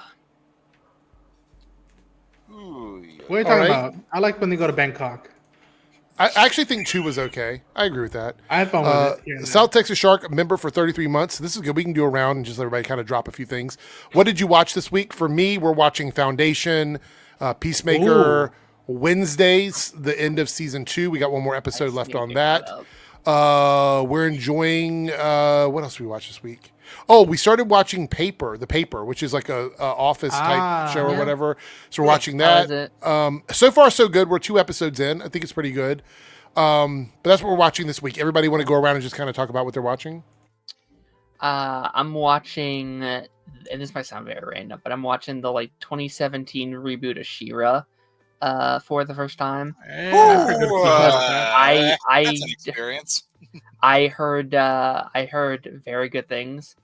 What a brilliant show that is! What a like weirdly amazing show that turned out to be. Weird, like sure. It's oh my gosh! Like I was like, oh, it's gonna be a nice little fun little show, and then you get to season 3 where it's like, oh, this is some of the darkest shit I've seen in a while. It's like it's a murder mystery. Oh, 100 people just got murdered in that scene. All right, this is crazy. How about you, Jake? Oh, my next. You can go if they got something to drop. I was rewatching Superman and Lois for our retrospective, and this is going to come as no surprise to anybody who knows me, but my weekend mornings, whenever I'm not working, whenever I don't have something uploading, I literally I sit at the table with a coffee, and I put a fucking X-Men cartoon on. It's part of my morning routine. Sue me. 3Dub, what are you watching? I just noticed Ronan was sporting the shirt too. Nice. Oh yeah. 3Dub, what about you? Jim Lee cover. Love that one. What are you watching this week, 3Dub? Fruit of Evolution. What? Fruit of Evolution. 3W Evolution? You have your own show? Fruit of Evolution. Oh, okay. I thought you said 3Dub Evolution. I was like, wait, he's got his own show? He's on Super Saiyan. What about you, Ronan? Anything exciting this week from you? Yesterday, it was yesterday. Yesterday, I was lucky enough to go see The Long Walk. That was cool. I'm dropping my review either mañana or on Saturday. Did you do what the else? whole like walking thing where like if you stopped walking you got kicked out? That's in LA, and I thought about doing that. Damn Like, it. I'm really intrigued about doing that. That's unique. I'll give them that. I'd lose. Alien Earth, Peacemaker, obviously watching it, covering it, and then I rewatched. What did I rewatch? I think I rewatched Hellboy a little bit. There's something else. I was rewatching a couple of like other films that I haven't seen in a while. No, Ready Player One. I was watching Ready Player One because I like that movie a lot, and I'm thinking about rereading the Whoa. Silhouette Anime with a $5 super chat. Last one, and then we're going to move into our final topic before we jump over to our list. Unless you guys want a super chat for us to do something else. If you do that, we'll talk about it. Also, the when it fits a woman line, Kate walks back later in the pilot episode. She's had an ego at the start, then questions it later. Yeah, I mean, I feel like the trailer so there was also stuff in that trailer that never shows up in the episode. Right. You know? Didn't they take that line out? Yeah. So, well, they retooled it because When it fits me. I think Yeah, what which she is says. a lot better. right, because like when it's presented, this really makes Kate out to be unlikable. She goes, "Oh, I don't want to go out there and save people that need to be saved until people can tell it's a woman in that suit." It's like, Right. you are a fucking egomaniac. Yes. Did that really said? That really said? Yes. Yeah. It Yeah, was yeah. said in the trailer. Yes. But then they Then they changed it okay. in the episode. Yes, Okay. they changed it in the actual. Yeah. So what happened is they went into the editing room and changed that part. But the fact that they even put it in the trailer is like, what the fuck were you thinking? Look, I get it. Like girl power. I'm all for girl power. I love it. But when you're advertising a show in this environment and you're like, I'm just putting something in there to get people on the internet to react to it. It's like, why did you do that? You could have picked a million other things that would have played better in a trailer. And anyway, so that's how I felt about it. One of the things that made me the most depressed watching that show, I mean, there were a lot of things. Let's not get into all that. But that version of Gotham in that show was the most boring ass city I've ever fucking seen. It is. It's the worst Gotham. Like, Yeah. I love Batwoman, but The yeah, it worst is Gotham the by weakest. far. Like there's nothing there. It honestly just looked like Chicago. any other. It honestly just looked like any other street in Star City or something. Yeah. Like there was nothing special about it. You got more special Gotham architecture for the one episode of Elseworlds that you saw than the That's entirety of Batwoman. Shout out to a Gotham Knights Gotham. I actually really like. I actually really like their Gotham. I actually think that's. I don't remember it. I mean, I think we talked about this a few Chicago. streams back, like what our favorite Gothams were. I think mine is probably still the one from the Gotham series That's fair. because there's just so much lore and history built into that. And you know, even though it's a show that's a decade old now, it's got a very timeless feel to it, which I love that a lot. My nose is itchy. Man. Okay, let's get So let's look at this here. It is a Just got that. Damn. this is from Stephen King, and I thought this was such a weird thing. I read through the article, and it's really there's no excuse for this. It's just kind of this is the quote that he made. I'm also going to be very careful about how I say it because YouTube is very. This is really like bad that, timing so- with the recent Peacemaker episode. I know. So Stephen King slams superhero movie violence, specifically violence. It's almost like pornographic, and I'm going to say it that way because that way YouTube won't find it. If you look at those superhero movies, you'll see some supervillain who's destroying whole city blocks, but you never see any blood. And man, what's wrong? It's almost like pornographic. I said for The Long Walk, if you're not going to show it, don't bother. So they made a pretty brutal movie. I'm not really understand. I don't understand the point here because superhero movies are made specifically for all ages. I don't think they want to be super violent with the superhero movies. But Stephen King is a visionary director, and I get that. But also, he's not made some of the best movies. Some of the movies that Stephen King's been attached to have not been good. Writer. I'm going to go ahead and Writer, assume, yes, my I'm bad. going to go ahead and assume that Stephen of the King's Variety over here has not watched Doctor Strange 2. I'm going to go ahead and assume he hasn't watched that. I would say there's literally like the first 15 minutes, or they're in Kamatage, like literally like. Hell, and the again, fucking like- first 10 minutes, whenever they face that thing that's technically Shumagaroth, even though they can't call it that, they stab him in the eye and pop his eye out. It's like, I would say like Movies, maybe I could see that. Although, go watch Logan. I just don't see any world where a Watch any superhero Deadpool movie benefits from like gratuitous violence for any reason other than it being a part of the story. Like Or the There's- characters or are there for story that reason. or a part of the character. Yeah. There's some scenes where like something will happen where I'm like, oh, it's unrealistic. There isn't blood. I think the one coming to mind, as much as I love this movie, and Jake will love that I'm criticizing it a little bit. Wakanda Forever was a big one where like she gets like stabbed through the middle and then they take it out Sure. and there's no blood on the staff. It's like there should be a little blood there, guys. I don't know, just a little bit there, you know. But like it's not something that I don't know. It doesn't bother me. I'm not like, how dare there not be blood on that blade? It's like, all right, man. And shows cover that, right? Yeah. Like Invincible. Oh, Boys. 97. So basically, what Yeah. he's saying is that he wants them to be more realistic when it comes to the gore and the blood, is what he's getting at here. But he writes horror, like that's what he does for a living. So Right. he's used to like making things that way and going for that rated R, that MA rating. And I just don't understand the combination. Like when you say you don't understand what he's saying, I understand what he is like, the Yeah. context of what he's saying. But to say it's almost pornographic, it's like, That's a weird What? comparison. what are we talking about? That's Right. strange. Now, if you were to say superhero movies in general, while I wouldn't agree, I could see like, okay, you know, he's just trying to say it's mindless entertainment, right? I could Right, like Get Scorsese that- has said the same thing. right, to- like I but could get that. How is it more pornographic without showing gratuitous violence? It's yeah, no, Yeah, that's if a anything, you weird think stance. like the comparison. Granted, not that it really has much legs here, but it would have more of a leg to stand on if it were the other way around. It's just weird. It's almost like I'm just wondering. Like I read the article and I'm like, is there more to this? But it's really not a lot more. This is pretty much the entire context of his statement.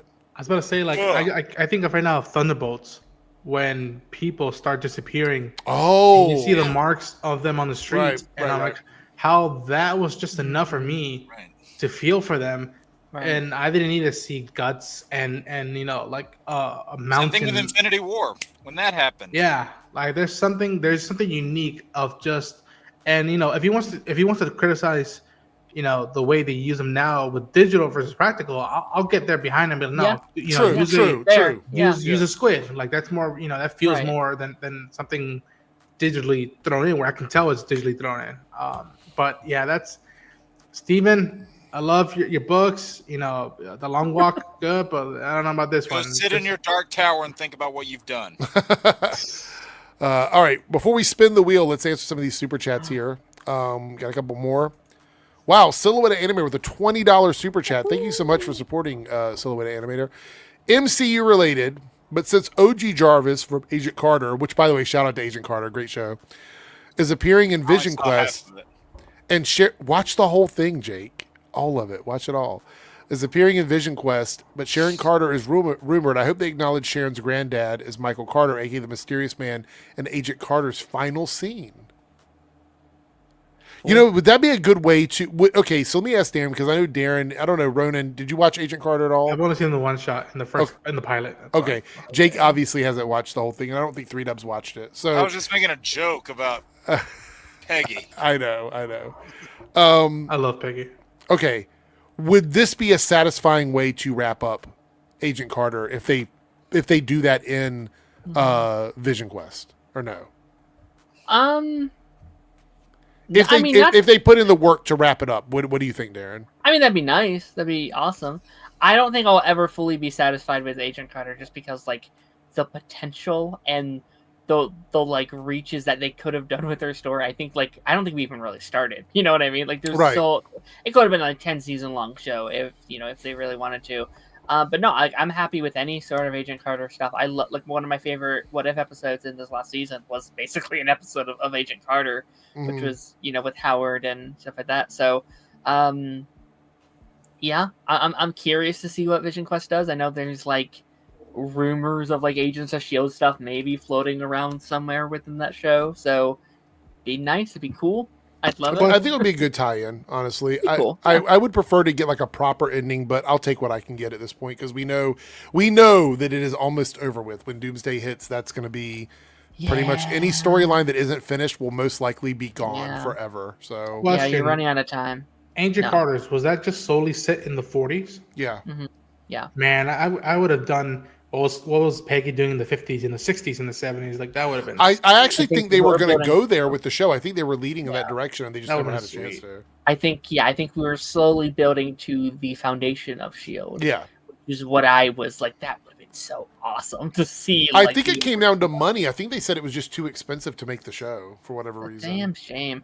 Which like it sucks because I would love if they just did that now. Like that feels like a show that would make a perfect like Disney Plus series now.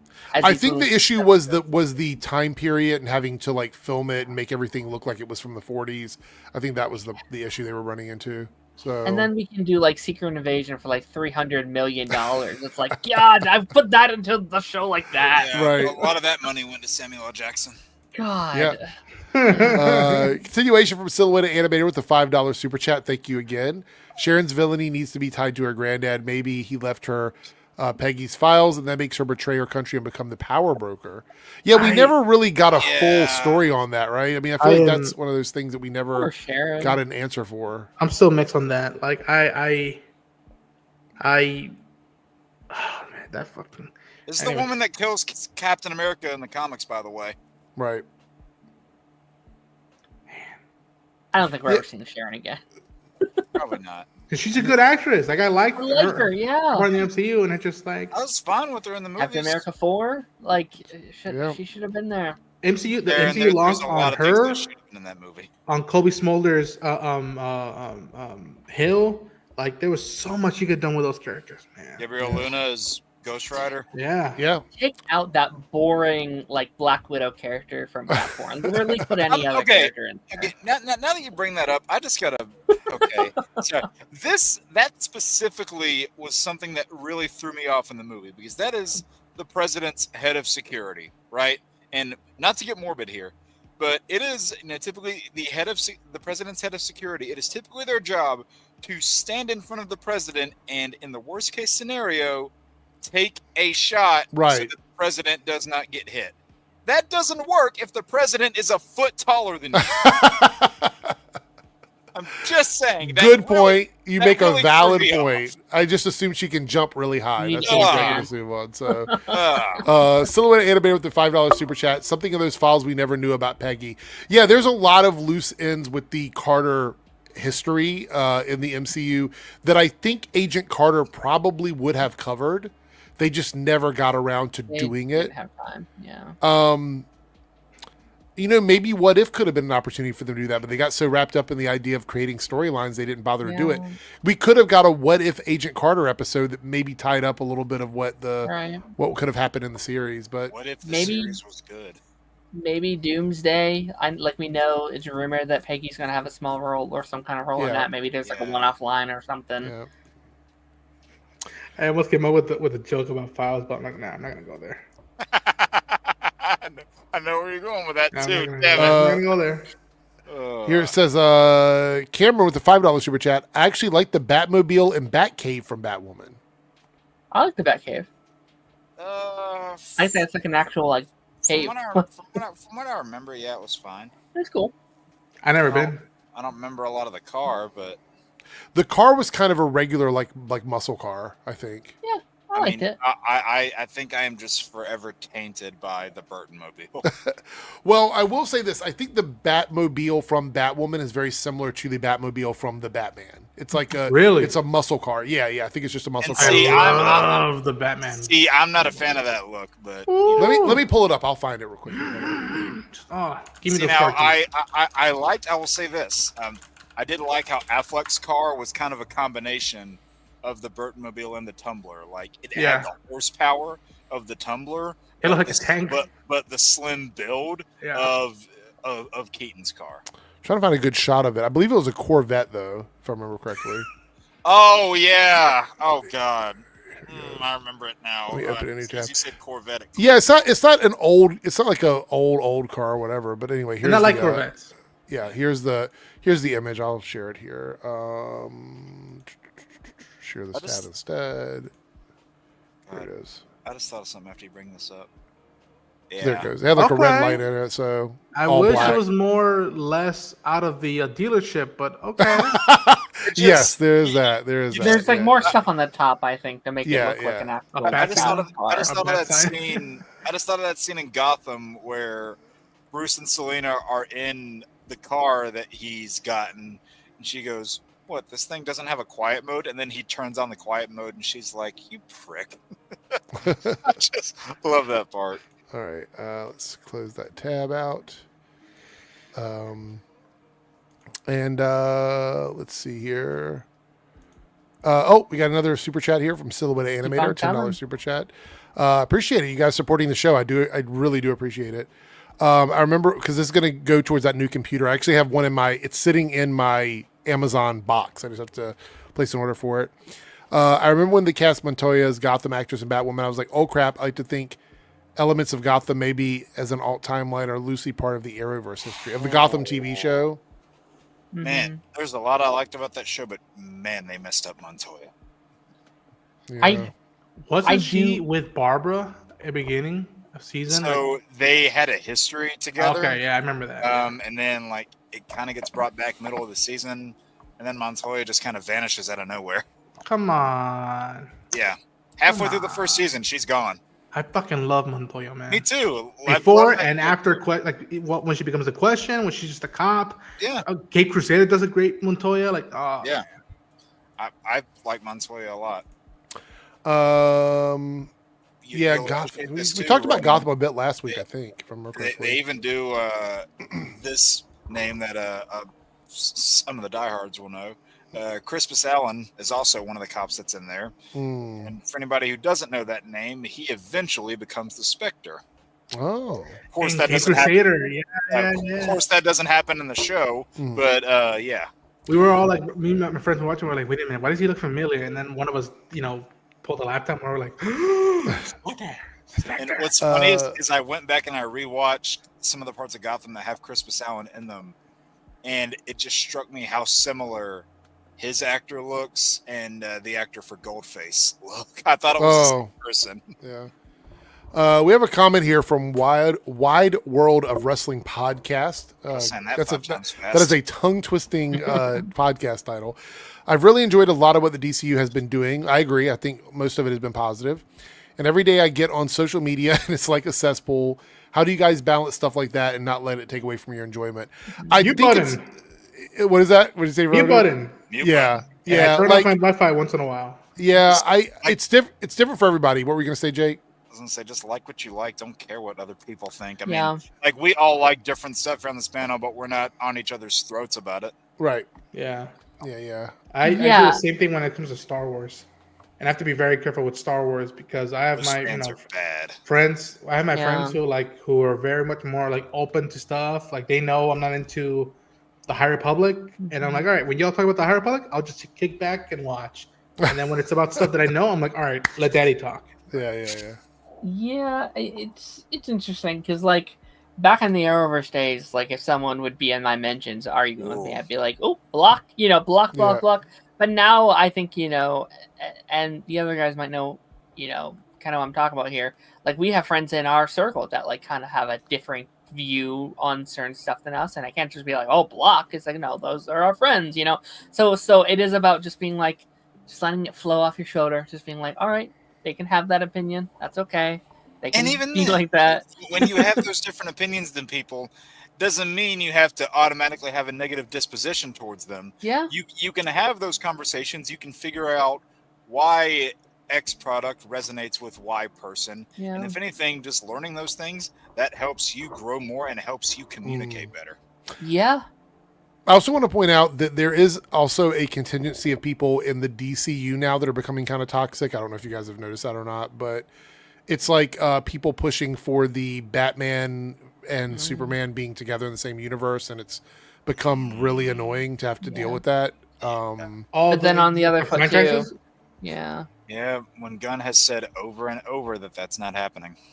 Yeah. That's the Yeah, one thing but- he hasn't contradicted himself on. True. But Yeah, but then yeah. also like I think there's also people that are like so opposed to it that they're being toxic for people wanting it. Like I think there's positives on both sides of that. I don't Yeah. think it's well, if this happens it's all bad. It's like no, I think there's positives on both. And I think there's like no, people can't process at all why people want that. It's like no, I think there's valid reasons on both sides. Yeah. Okay, so Jose, I love Foundation, but here's my recommendation. If you are someone coming in late, this season is just about done. I think there's only a couple episodes left. I would say binge Foundation because it time jumps a lot. It's part of what the show does. And it'll be a much smoother viewing if you binge watch it, like as much as you can at one time. But it is a fantastic and beautiful, beautiful sci-fi TV show. It's like watching a movie, honestly. It's really good. Note. Let's see. Joel here says Mr. H Reviews is very happy about Hollywood woke and superhero movies are dead in the future. They're not actually, though. Let me point this out. The people that say that don't actually want these things to end because they make money off of saying they're bad. Yeah. Right. So They're still happening, so they're not dead. Yeah. Silhouette Animator with another $10 super chat. Thank you so much for donating. Cool detail I noticed about the series finale where Ryan is holding onto Marquise to make sure he doesn't fall. Framed the exact same way as Jerome's death in Gotham, birth and death of Joker. I will say this. I loved where Batwoman was going into season 4, and we never got it. I thought it was setting up a really good...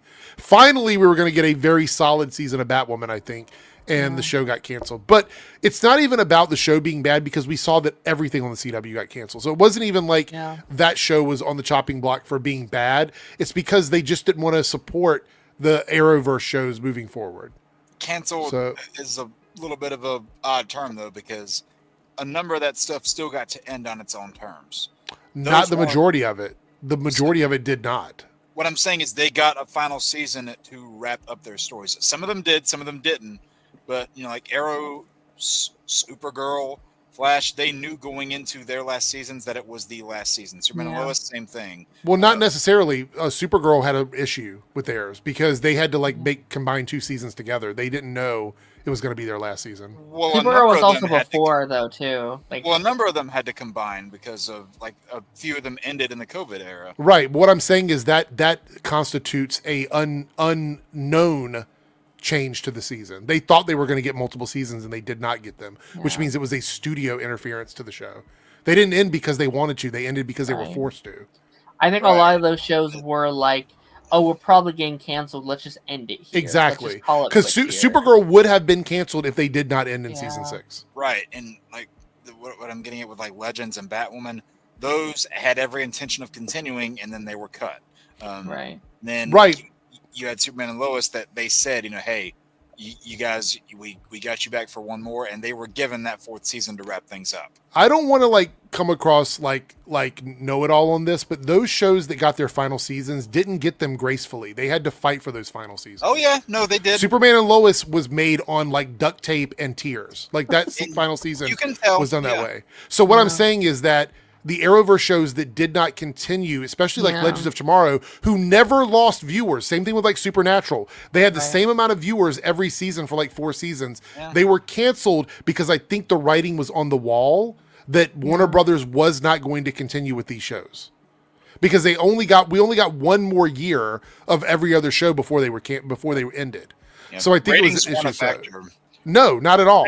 Black Lightning had drama behind the scenes. There was stuff going on with Black Lightning. That was a whole different scenario. Yeah. But like Batwoman arguably had the same level of viewership in season 2 as it did season 3. So there was no drop off on that. And Arrow actually lost viewership. It was at a low when it got renewed for its final season. So my point being is that I think that there were things on these shows. There was writing on the wall with Greg Berlanti where he knew for a fact it was not worth fighting for because of what was going on at the CW. That's what I think was going on. And if I remember correctly, Legends and Batwoman had to do with like sets and contracts where like Batwoman, it was like, okay, we could do another season of Batwoman, then get canceled, or we could do Gotham Knights, which is cheaper. And then Legends of Tomorrow, they would have had to pay more for their sets.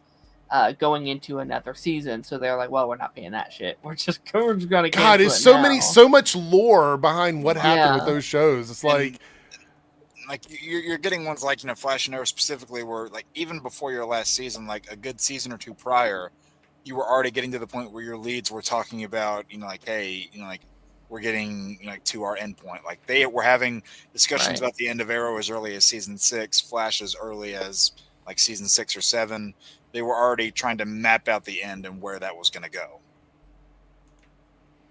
Which I think Arrow, the only reason why it, got that 8th season is because like, hey, we announced this big Crisis crossover, and they're like, all right, we'll stick Arrow out for this last little bit. I agree with that. Super Jones Bro with the $5 super chat says, this panel is a breath of fresh air from Friday Night Phonies. We can talk about good stuff like Superman without suffering through Turd Roddick's expertise. Yeah, I mean, over here, I think we're a bit more open to like giving people a little bit of room to cook, whereas other podcasts maybe not so much.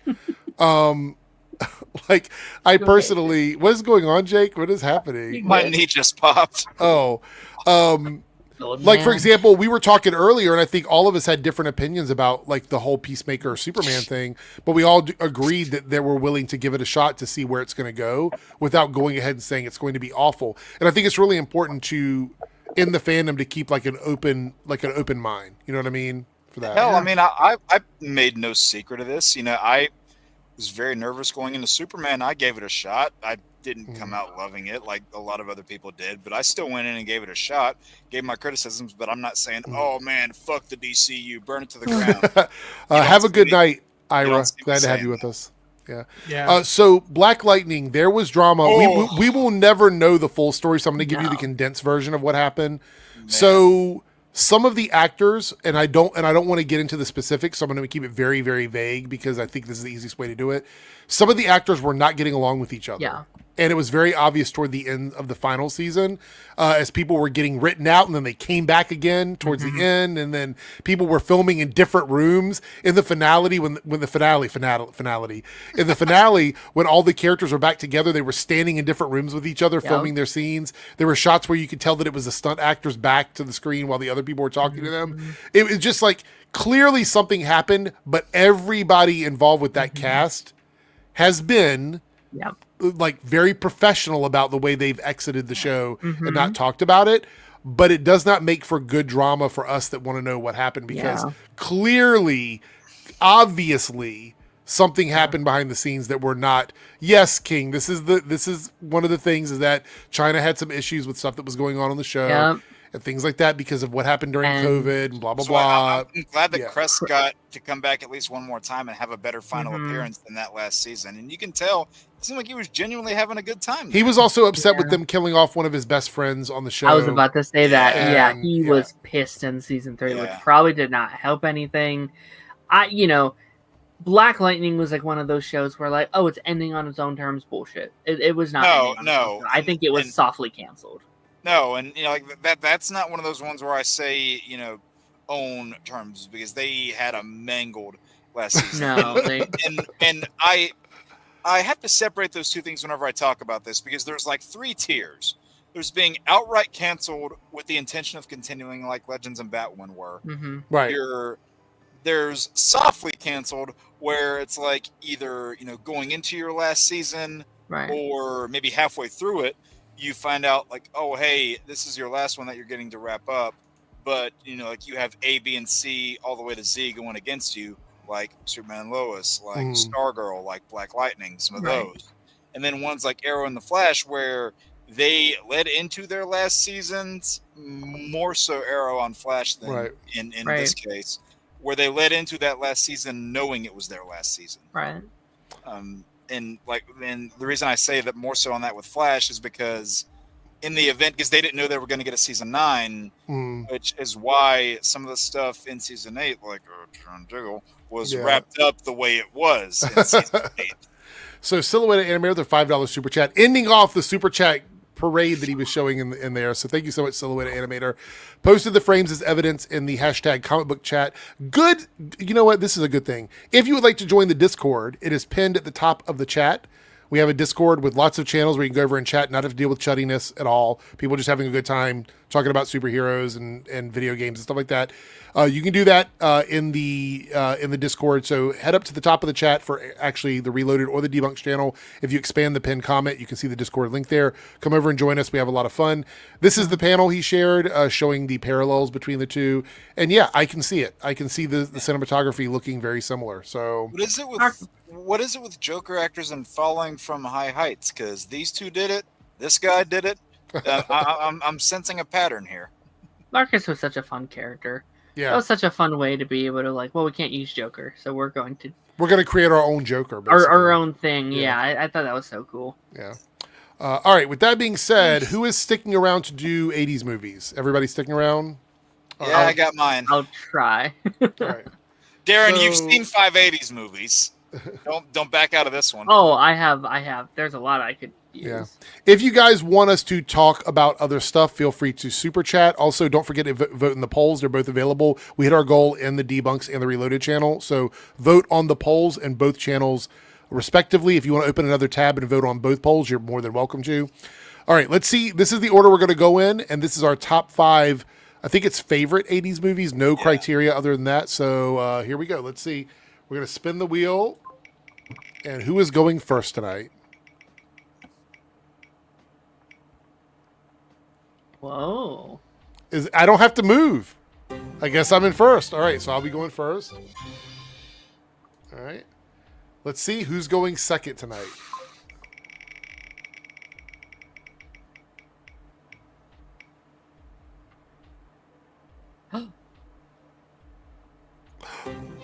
Oh, Wow. I thought it was going to be Darren, actually. That's yeah, interesting. same So- here. All right, so let's go ahead and we're going to move Ronan up to number 2. All right. Let's see who number 3 is going to be. It'd be helpful if I didn't have to move. We'll You see. could have just won in order. You didn't have to move nobody.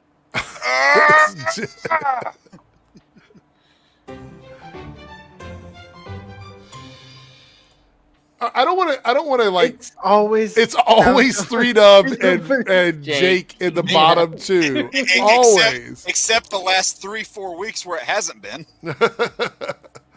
All right, here we go. Let's see where we're gonna go with this. And this is Jake's choice. This was the thing Jake suggested. So the fact that he's getting to go like so far down the list is crazy. There it is. All right. Dang. Thank God. I feel like 3 Dabs always We know it's not gonna land on that dot. I've tried several times. It's never gonna happen. It almost Right. did. Yeah. Oh wait, are you going like clockwise? Yes. Okay. All right. Well, All right. well, King, I feel like people only want me to go last because they know I have the best answers. What reality, Bullshit. Jake? Everybody agrees. Everybody agrees. It's always Jake and 3 Dub at the end, even though they say it's not. I feel like it is a lot of the times. All right. All right. So we're gonna get started here, and if you have it in front of you, give the year as well, so people will know what year it came out. Okay. You don't have to. You don't have to. This isn't a requirement. If you can, please do it. All right. So I'm gonna start out with and this is in no particular order for me. I'm going to go with. This is a 1986 movie. It is an action fantasy cult classic with comedy in it. Yeah. And it is called I don't have it, but I know what it is. Big Trouble in Little China. Love that movie. I love this movie. I remember watching it over and over and over again. It was one of those movies that it's been quoted by me and my friends our entire lives. And I love that movie. I hope I didn't take it for somebody's list, but I feel like I might have. So, but yeah, I considered it, but I left it off. Okay. All right. So that's good. Big Trouble in Little China. By the way, chat, make sure you throw tomatoes for ones you don't like, and you throw bananas for the ones you do. I don't know why bananas. Throw bananas for the ones you like. Throw tomatoes at the ones you don't like. So if you agree with me and you think Big Trouble in Little China deserves to be in the top 5, throw a banana. If you hate it, throw a tomato. And I'm not gonna get offended by any of it. That's probably my favorite Kurt Russell movie if I just had to stop and think. Ooh. Yeah. All right. So Ronan, what is your with the first choice on your list? Okay. My first is from the year 19. Let me double check. I think 1981. 1981. It is when two creatives from the 70s teamed up, and they're like, "We're gonna give you guys a new fictional character because some British people wouldn't let us play with their guy." Yeah. And they got the star of the 80s, in my opinion, in Harrison Ford, and that is 1981 Raiders of the Lost Ark. I think it is probably my favorite movie of all time, or one of my. It's in my top 10, top 5 for sure. Wow. It's my favorite Spielberg movie. I think it's his best movie, in my opinion. Spielberg's best? Yes. And I like Jaws a lot, but I think Raiders. Jake doesn't agree with that because he's like looking at you like. I know. No, I mean, I like Raiders a lot too. I mean, Jaws is my favorite, but I know. Yeah. It is just nonstop action. There is moments of comedy, of pure heart. The pacing is ridiculously good. I mean, dare I need to say about the cinematography, and when you thought John Williams had everything in the bag, especially starting with this movie in the 80s, it was just the dawn of John Williams reigning as the GOAT. Also, want to point out animated movies count too, in case anybody didn't know. Yeah. I think I have one as well. Yeah. Okay, got it. But yeah, All right, 1981 so- Raiders of the Lost Ark. All right, so Darren, you are up next. What is your first option? Your first choice? My first pick. Picking this just in case anyone else wants to snipe it. This is my most obvious choice, I'd say. Oh no! Here we go. I've talked about other movies in this franchise in previous lists because I couldn't pick this one for the either year or genre. This pick is the best around, and that's The Karate Kid. Good choice. 1984. Good fucking choice. This is just genuinely one of my favorite movies of all time. I've watched it so many times. It's drilled into my brain. It's the start of one of my favorite film franchises of all time. Leads to one of my favorite TV shows of all time in terms of Karate Kid and Cobra Kai and everything that pulls from there. And it's such a I'm seeing bananas. I'm seeing bananas for you. We did get a tomato on Ronan's though. That was interesting. Wait, are bananas the positive one? Positive, yeah. Okay, bananas are good. Bananas are good. Tomatoes are bad. Just so iconic. Just amazing. Yeah. Can I ask, Sticky, you put tomatoes on my take of Spielberg movie, or because it was Raiders? So tell me, Sticky. Yeah. There's the name that made me laugh. All right, Jake, you're up. What is your first one? So the more and more that I got like down in the ranking, I got increasingly worried because I thought someone was going to take this one before I could get to it. Thankfully, that didn't happen. But I'm going to go with one of the two that's probably the most obvious for me. That is a 1989 film that I happen to love to bits.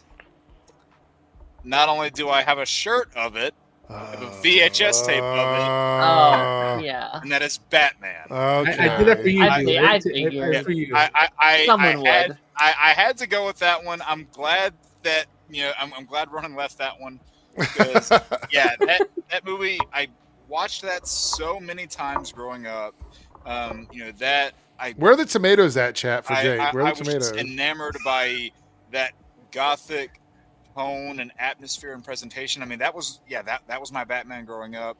And you got all the classic Joker stuff because Nicholson was the first one to really get there. You see, the flag and the gun, the joy buzzer. You see all the classic Joker bits there. Man, the bananas are coming out for you. You see Prince doing the soundtrack in a fucking Batman movie, which was like, what? But I actually absolutely love the score. Danny Elfman fucking killed it. That's a movie that I can go back and rewatch frequently. Matter of fact, I just showed that tape. What I'm in the process of doing is, like in one of these rooms here, I'm essentially trying to get my old TV that I had growing up, which you can't really see, but it's down there under the desk. Get that old tube TV hooked up and just get a VHS player working, and just to watch some of that stuff in that quality again. Just to relive those memories. Right. Like I've got so many of the paraphernalia from this movie. I have two Keaton collectibles over there. I've got one at the top of the thing here. I've got a Keaton Funko. I've got the Batmobile. I've got the Batwing. so much shit from this movie. There was merchandise up the wazoo. I've even got somewhere, I don't know where at the moment. But Chris is giving you like a million bananas and thumbs up good, on that. good. So. I've got like the whole Oh, thing of the Tony gave tomato. See, that's what I'm talking about, Tony. That's what I'm talking about. Tomatoes in the fucking house. I can disregard that, but but no, I mean, I even have, again, I don't know where, but I've got like a binder full of those trading cards that I collected. Right. I collected so much shit from this movie, so yeah, had to go with that one. All right. And yeah, That's a great choice. By the way, so 3Dub, you're up next. What is your first one? I'm actually starting with number 5 first. Okay. Whoa. This is from yeah, because no one's gonna get all mine, so I feel confident. So number 5 is from 1989. It's a heart, like it's very nice and friendly. It's got very heart in the film. It stars Jim Belushi.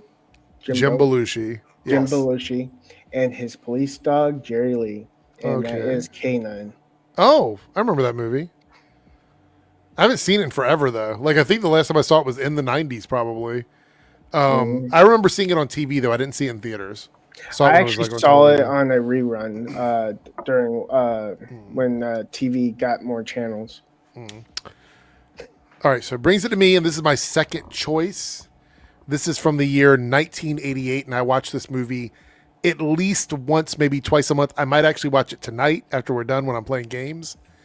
That is the John Landis, Eddie Murphy movie, Coming to America. It is... I mean, if I were actually ranking these, this would probably be at the top of my list, honestly. But I want to get it out before anybody takes it because I feel like somebody might be a dick and take it from me or whatever. Nope.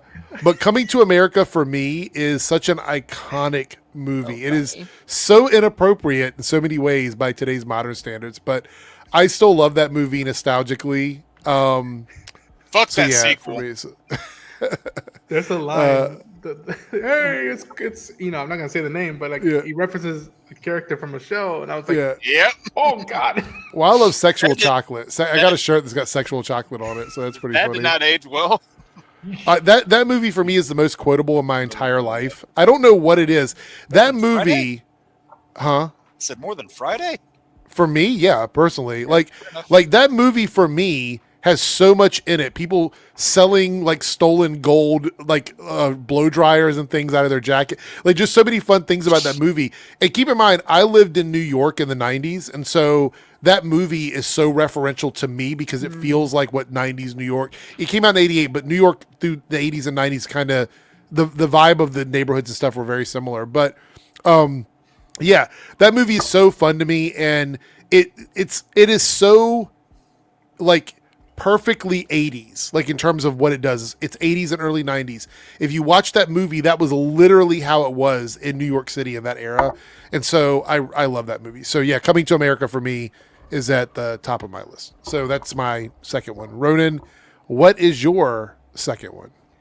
I'm really listen. I agree to this list, but I underestimated how tough it was going to be because I'm like, oh my gosh, a lot of these make my There's a lot of good top ones. 20, top 50 movies of all time. Like it's ridiculous. And I'm doing my best not to like use the same actor. I'm trying to like expand. People are gonna kill me for not choosing one of the movies already, but I'm gonna go with one that is very 80s. But I remember I always had a blast watching it, and it's always when it's on, I just start watching it instantly. Is 1984's The Last Starfighter.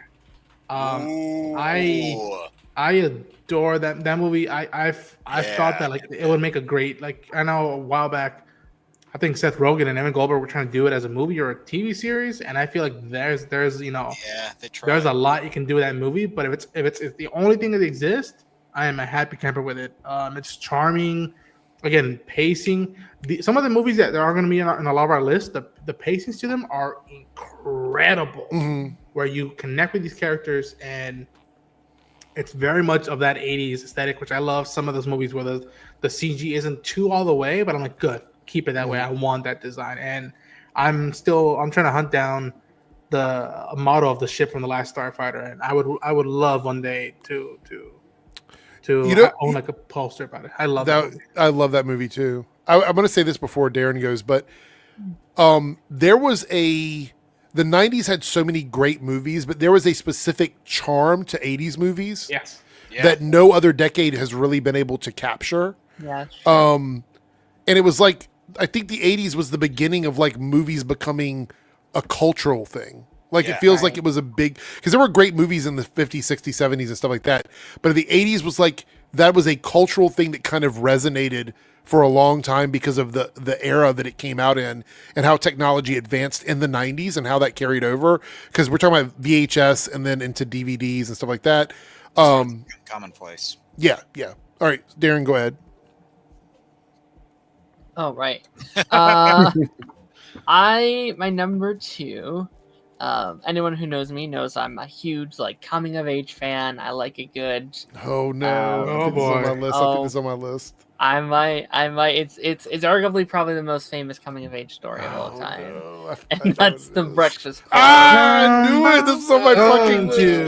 Oh my god! This is one of my favorites. Yeah. I Okay. really had it on my list. Credit what credit is due. It's a fantastic movie. So. I thought about putting it on there, but I was like, someone Someone just asked. I wonder who's gonna pick the John Hughes movie. I'm like, Oh, yeah. It's just iconic. You know, it's the coming of age story of all coming of age stories. It's the template of so many movies to come, so many TV shows. It had parodying the it, archetype of kids in high school in that time where it was like the jocks and then the the cheerleader, the cool guy, the emo person. It was like all of it was there. Yeah. So yeah, no, it's so charming, so iconic. The final shot when he's just like, just in the Even air, though just- some of those guys like they were in their 50s, it's fine. I mean, It was- granted, Eric, there was nothing more 80s than having people 30 plus play high school. True. That is absolutely That's true. true. You're right about that. Wild. Okay, mess with a so bull, you get the horn. Jake, what is your next choice? And it better not be one that I'm picking. So Maybe. So, my next Oh. movie, this is from the year 1985. okay, And it's like, all right, I had to check. I do have one in 1985, so I'm Oh, making I sure know it's which not one mine. you're going for. Yeah. So, this is, I think, the first thing I ever saw this actor in. And I rewatched this pretty much every year with a couple family members ever since I saw it for the first time. And that is this little movie called Clue. Oh, okay. Ooh, okay. Yeah, Tim Curry movie, Yeah. Madeline Kahn, and I fucking just adore this film. I think it has a great premise, great set, really entertaining score. The whole mystery that's woven into this movie was really, really compelling, and there's some moments that really shock you. You don't see them coming, and just in the moment where you think nothing's going to happen to a character, and you're like, oh my God, why? Or like, what did they do? And it really throws you for a loop. You think you figured it out, and then it throws you another bone, and you're like, wait, but did you? And it's got one of my favorite scenes, and probably a scene that would go in the unforgettable movie moments, which I won't spoil for anybody who hasn't seen it, but I'll say the scene involves counting. And for anybody who knows the movie, you know what I'm talking about. The fun thing about Clue was that it had multiple endings. Yeah, and as something you really don't get in And movies anymore. at the time when it came out, it like depending on what part of the country you went in, determined which ending you got. You got a different ending. Yeah, I Yeah. absolutely loved that part. Yeah, So, yeah, I had to put that on there, and I'm pretty sure that was the first thing I ever saw Tim Curry in. Even if it wasn't, I still think that's probably his best movie. Maybe it's a hot take. I will say, even though I have 3 choices left, this was a tough top 5 for me. And I'm not going to do I don't even know if I'll do any honorable mentions because there's another 80s list that I want to do. So it's like, do I want to do honorable mentions or do I not want to do honorable mentions? That's what I'm thinking in my mind. Yeah. So 3Dub, what is your next choice? So this one's my number 4, and this one came for my emotions hard. Oh no. It was very heartbreaking, sweet, and absolute soul crusher from Oh, no. 1981. What is it? It's The Fox and the Hound. I knew it. I knew it. Have a good night, Jay Bird. Thank you for hanging out. It with was us. my first time doing an ugly cry in front of my TV. Like, I just could not hold back my tears. and I couldn't recover. I like at least had to recover for an entire week. Oh my god! my yeah, goodness. I that was was crazy. because losing your best friend kind of hit hard for me. You know? Right. No, I get that. Yeah, that's a great movie. Okay, so this is my number 3, and I feel like when I do this is going to crush some people in this panel because I have a feeling it's on somebody's list. I feel like it might be, maybe not, but it is my favorite movie in this franchise. Okay. Okay. I'm worried. And Can you say the year, please, just to deflate it? 1980. God damn it. Okay. Whew. All right. I'm safe. I'm safe. I know exactly what you're gonna pick. I think I know Rhoda knows what it is. Yeah. It is The Empire Strikes Back. Oh yeah. Okay. I'm forcing Someone had Ronan. to do it. I'm forcing Ronan to pick Return of the Jedi because I knew someone was gonna do it. Someone had to. Yeah. I'm forcing Ronan to pick Return of the Jedi. He's gonna have to pick Return of the Jedi. Hey, so it's a better movie anyway. So this one for me was like, so when I was little, I saw the original Star Wars in theaters, but I was really young and I don't remember much of it. So my first memory of actually watching Star Wars was Empire Strikes Back because I saw the first one on TV later, and that's the one that I remember. But I actually have a memory of seeing Empire Strikes Back in theaters. So yeah, this movie was really important to me. It's my favorite Star Wars movie. And I know a lot of people are like, that's the easy choice because a lot of people say it's their favorite one, and I get that. But my second favorite one is Rogue One. So like it's like Empire Strikes Back, Rogue One. So it's like completely opposite than that. But yeah, Empire Strikes Back for me is my number 3. And I knew it was gonna break some hearts. I was like, it's on my list. I'm gonna go ahead and get it out of the way. So I knew it was there going we to go. be picked, so I didn't purposely go for it. I cannot tell you how much shit I've gotten over the years for saying, and I still love the movie, but it's my least favorite out of the original 3. I still love it to bits, but it's the one I like the least out of the 3. Well, that's interesting. All right, As Han Solo would say, I know. For a long time, Return of the Jedi was my favorite, and when I was a kid, but then I was like, nah, Empire. Yeah. So I'm going to assume Ronan is going to give a seal of approval to Empire Strikes Back on my list because of that. It would have been on my list, but yeah. God damn it. All right. So now you got to pick another one. So go ahead. You're up. So I'm not gonna choose Return of the Jedi because I know Jake loves that, and I was like, you know what? I'll leave him. I'll give him a Star Wars. I got backups if you want to pick it. I have backups too, but I'm gonna go with one that like really like was important to me in becoming a full-on cinephile because I loved movies as a kid, but when I saw this movie, this was one of the first few movies that made me go, I need to rewatch that again because I liked it, but I didn't really understand it. I don't know what the fuck just happened. And that is 1982's Blade Runner. Oh, I love Blade Runner. Like that one, I gotta tell y'all, like it was one of the first things I saw when we got Netflix, my household, and it was right when I had just started college, and it was right before I started pure cinema, pure fucking cinema. When I was taking contemporary cinema, and I was just like, am I the only one who likes Blade Runner? And then like at least half the class was like, no, we like it too. And I was like, and I mean, listen, people go back, it's slow, it's dark, and I'm like, that is the point. It's creating an atmosphere for you to feel like you're a part of that world. That's how it does it. It's doing so little and yet creating so much around it that like there is shorts on YouTube that are canon to it. There's an animated series. There's a follow-up sequel that is just as good. We got that show coming out. I think what is it next year? That's based on it. The comic book series. It can expand my thoughts on sci-fi, and it has one of the best scores of all time by Vangelis. Vangelis, that's right. I forgot about that. Yeah, he did do the score for that. So good. Yeah, I just adore the movie. All right. So Darren, you are up next. What is your third choice? My third choice. Kind of dipping my toe back into the coming of age just a little bit. It has definitely coming of age. No. This is another, I'd say, one of the more iconic movies of this era. You're picking one that I'm picking. 16 Candles. No. I'd argue that this has one of the most iconic quotes in cinema history. I know it's gonna be My another one of captain, my mine. captain with Dead Poets Society. I knew you were gonna pick Robin that. Williams. I knew you were gonna pick that one. So I- The reason I knew good. that is because you wanted to say that for the '90s one, but you couldn't. Yeah. Robin Williams is one of my favorite actors of all time. I've said Such that. a good fucking movie. Yeah. Good. It gets me every time. Every once in a while, I'll just be in my room and I'll just It's- be like, It's hard My for me to captain, watch my captain. anything straight up. It's hard for me to watch anything with Robin Williams in it anymore. It's been a while since I've seen Yeah. Mrs. Doubtfire. Yeah, because it's hard for me. That or- yeah. Or even like what's the other one? Moscow Hook? on the Hudson. Yeah.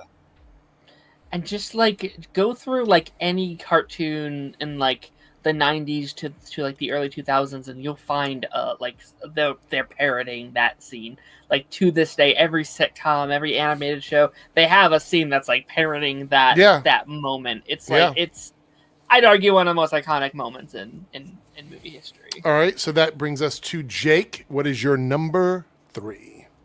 So I will go ahead and say this one because it was so gracefully given.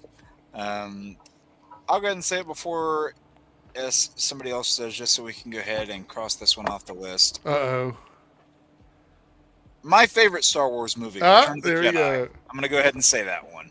I think that is just the quintessential good versus evil movie where Luke doesn't care what the odds are against him. He has nothing. There's nothing that's going to stop him from redeeming Vader, just like there's nothing that's going to stop me from breaking into Darren's house to smash that. And I absolutely love this film to bits. It's one that I've seen multiple re-releases of, and going to see those re-releases in theaters with my dad, really creates a bonding experience. I have Luke's lightsaber actually up there above my desk. I even dressed as Return of the Jedi Luke for a Halloween party once back in the day. And see, this was actually funny because this was in like the early days of what was it? We were like, this was when like iPods were like still like the big craze. Yeah. And a girl was complaining that her dad took her iPod, and I took off the glove with my hand painted silver. I said, "Oh, your dad took your iPod, and mine took my hand." I was a stupid 16-year-old when I did God. that. But no, I absolutely adore that film. It's got just that whole throne room sequence is just a cinematic masterpiece. You're getting a lot of thumbs up and bananas from Chris over there. So, Good. But also I love the way that it ends, where you see the Force Ghost just smiling at Luke, and a lot of people say that that's where it should have ended, and people are welcome to have whatever opinion they want. But I still adore that movie. That's my favorite sequence in Star Wars, I think, which is when they escape Jabba's cell bar. It's like the that's music, pacing, Yeah. everything. I go back and just rewatch this movie over and over again. 3Dub, what is your third choice? My number 3 has a lot of heavy hitters, both literally and figuratively. Oh, okay. Yep, I know what this is. This was like basically this is the first movie I saw like actual brothers acting together, and that was with Emilio Estevez as Billy the Kid in Young Guns. with Charlie Sheen. Good movie. Really, really good movie. God, there's so many. Like, I've got my list next to me, and I'm like, how am I going to do my next two? Like, that's where I'm at right now, honestly. Because we're going to do another 80s list. I'm putting it in the category for the next poll, and I haven't decided what I want it to be yet. But I don't want to do a lot of honorable mentions because I feel like that's going to show up in the next 80s list. But I have so many choices. So I feel like I'm safe on my last two. okay. So the last two that I have are two that I feel very confident that the way I did my list tonight was things that I can watch over and over and over again and never get tired of. That's kind of where I'm at. Right. So my number 2 is one of the most iconic school skipping movies of all time. Yep. And that is Ferris Bueller's Day Off. Yep. Yeah. This movie for me, I wanted to be Ferris so much when I was little. I was like, I want to be this kid because he can get out of school. He can do anything he wants. He can go to drive a car. He can get in a parade. He can eat in an expensive restaurant. And he had the coolest jacket. Like, I was like, this is the kid I want to be, right? As I got older, I realized all of the messaging in that movie that I missed as a kid that became important and relevant to me as I became an adult. And like the whole concept of like mental health, emotional health, friendship, how you view life, how you view your family. It's just so many things in that movie that you don't notice as a kid, but you notice when you're later on in life when you go back and you watch it. It's still a fun movie, and I had a lot of fun with it. And so Ferris Bueller's Day Off is my number 2. So, Ronan, you are up next. I'm gonna go with a sequel that, much like Empire, rivals the original. And I think this one, the lead of the film, got robbed out of an Oscar nomination, and I'm gonna go with 1986 Aliens. Oh, I'm gonna go with Sigourney Weaver. Oh, so good. Really kicking in. Well, not initially. Again, man, go back and watch that movie. How so apprehensive she is at the beginning to go on this mission, and then by the end of it, I think has one of the best lines in cinema history. Has one of the best like close-ups of like get away from her. I'm trying to get demonetized. And it is talk about rewatchability. You could just put that on and it is a self-contained movie within a universe. It's great. Yeah. Again, you didn't have to, much like T2, like you didn't have to see Alien, but yet if you watch it, you didn't have to see Alien. No. My brother and I, this is a fun story. We got in so much trouble because we watched it as kids and we probably shouldn't have been watching it. We watched it anyway. It was on cable television. My mom went to sleep one night. We took all of the pillow cushions in the entire house and built tunnels around the living room taped them up with tape. So it looked like the tunnels in the ship. And we were like, we got our like water guns and we like taped a million things to the water guns to make it look like the flamethrower. And it's like we did all this overnight. My mom woke up and she was so fucking mad because there was tape on all of the pillows in the house. It was really bad. But anyway, that movie it's a great movie, but it also made us bad kids as well. So James Horner score, it is just, Sigourney's gonna be in New York Comic Con, and I'm like kicking myself that I'm not there to go meet her. Oh wow! All right, so Darren, what is your 4th choice? My 4th choice. I don't get to talk about Disney a lot on this show. I feel like, or at least Disney animated movies a lot.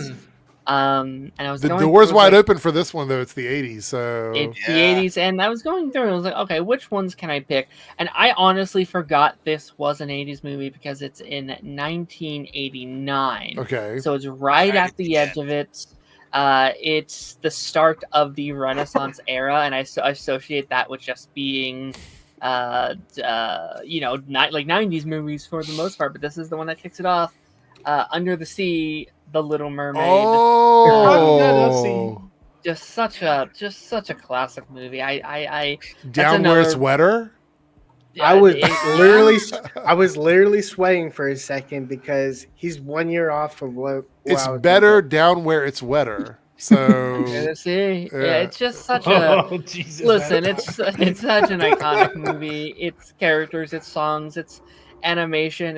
I have such a great association with this movie, and it's one of those movies. If you're having a bad day, just like just let's escape to a semi-happier place. Even though it's kind of a sad movie at times. It's not. Yes. I guess it's not the happiest movie of all time, but it's very fun. I will say, like, Little Mermaid's father is not a great father in this film.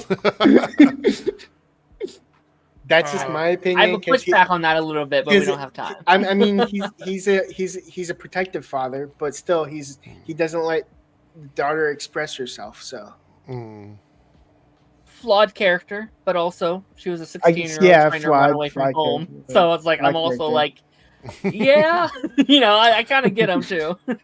All right. So with that being said, it is Jake's 4th one. What did you pick, Jake? So this is going to be no surprise once I reveal it. Okay. This is coming from the year 1987, and this was a I won't say formative one because I didn't see it as it came out, but it's one that I once I got more familiar with this filmmaker's work and grew to appreciate their style as much as I did, this is one that I turn on pretty frequently. Another one where my dad and I have seen multiple re-releases of it, and that is Evil Dead 2. Oh, I adore that movie. I was thinking you said 87, and I don't have a lot of 87s on my list, so I'm like, I don't really know which one you're talking about. Fair. So. You guys know I'm a massive Sam Raimi fan, and with that movie, it's one part sequel, one part remake, 100% Sam Raimi, because it is just him cranked up to 11 on a creative high. Of course, that's where you get one of the most iconic things in the franchise with what happens to his hand, which they make a joke of in Multiverse of Madness, which was fucking hilarious. I thought that was a great payback, great callback to that. And it's just Bruce Campbell is as charismatic as ever. He just chews up every scene. The effects and some of the animatronics on the zombies there, would they look a little uncanny to somebody who's not familiar with it? Probably, but that movie, honestly, his whole first trilogy, you could tell that it was somebody that had an idea in mind. They had a unique way that they wanted to, express it to the screen. And that's where I, really became fascinated with this whole thing of like evil books and things like that. Where it was like, books of the dead and like all the different like dark tomes and spells that came after that. I feel like there was at least some influence from that, whether intentional or not. I absolutely adore that movie, so I had to include it. Okay. With that being said, 3Dub, we are over to you with your fourth choice. This is my number 2. I actually switched it out. No one picked mine, by the way, my number 2. But I just switched it out because I found this one a lot better. This is my first R-rated film. Oh. As a young guy. Saw or that I saw. On your list? Okay. That I saw. And this character is proof that he's even a better shot than stormtroopers, and that is RoboCop. Oh, okay. RoboCop. That's a good one. I loved RoboCop. It's not in my list, but I loved it. Dead or alive, you're coming with me. 100% dead or alive. All right, so that brings me to my final choice. I'm struggling a bit with this because I have 2 options. So I'm thinking about, do I want to go with the animated thing, or do I want to go with the thing that I still fondly think of today? Not the thing. The thing's great. That's not what I'm thinking of. Damn it. This is tough. I feel like I'm safe with my last one. I don't think anyone's going to pick it. I think. Oh my God. Okay. We're going to go with the more obscure thing. Okay. Because my other choice is very obvious, and I think somebody else may pick it. So we're going to go with 1981's animated classic, Heavy Metal. Ooh. Sticking with the metal, huh? If you've never seen this, it's like a rotoscope type film where they took live people doing things and they put the animation around them. Not in every one of them, because it's like an anthology, so there's different shorts throughout it. But it's music combined with animation, and it's adult animation. And when I say adult animation, it is adult animation, explicit. Right? I think it's a great. It's anthology stories based on one story that goes through the whole thing. If you've seen something like VHS or something along those lines, it's very similar to that, where you've got one main story happening and all the individual stories go around that main story throughout the movie. So I'm going to go with that. I will say that my honorable mention was a time travel movie, and I'm going to leave it at that.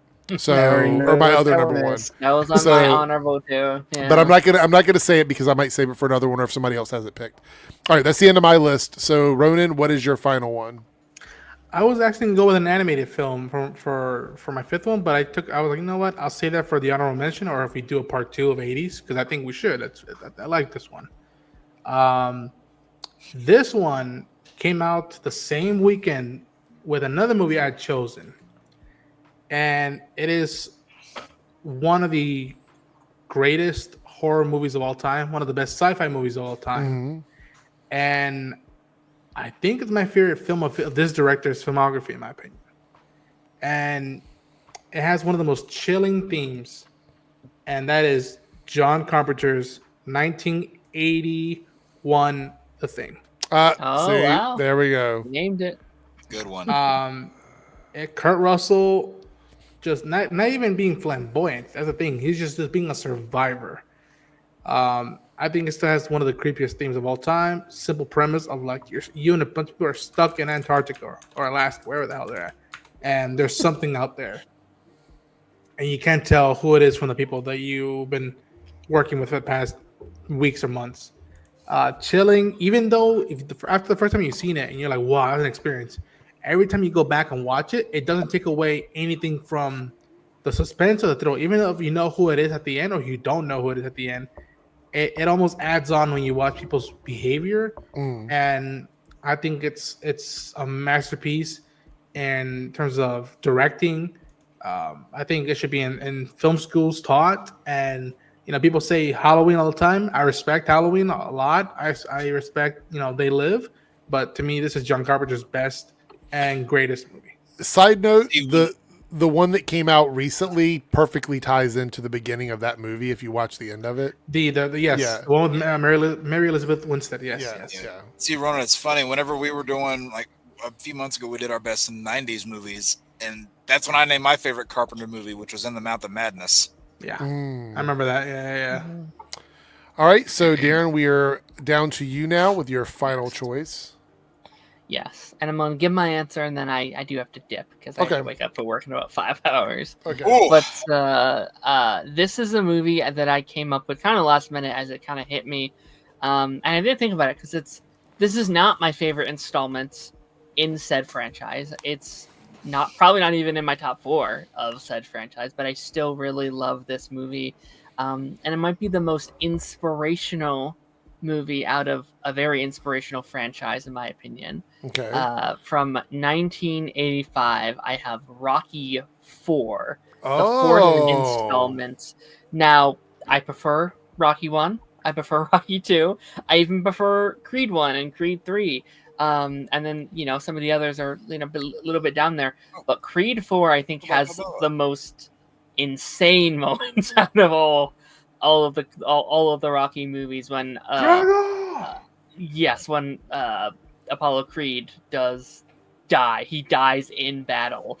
He dies in his match, and he has to go out and he trains for it. And like the inspiration of that one, I think hits me the most because this man's a fucking robot. Like this man is like Rocky's not beating this man. He is out of his element. He is out of his depth. He is out of training. Yeah. The person that's led him to this, both people that has led him to this moment has died, and he's just out in the snow alone, being like, "All right, guys, I gotta do this." And it's a story of vengeance, and it's a story of someone that just needs to do something.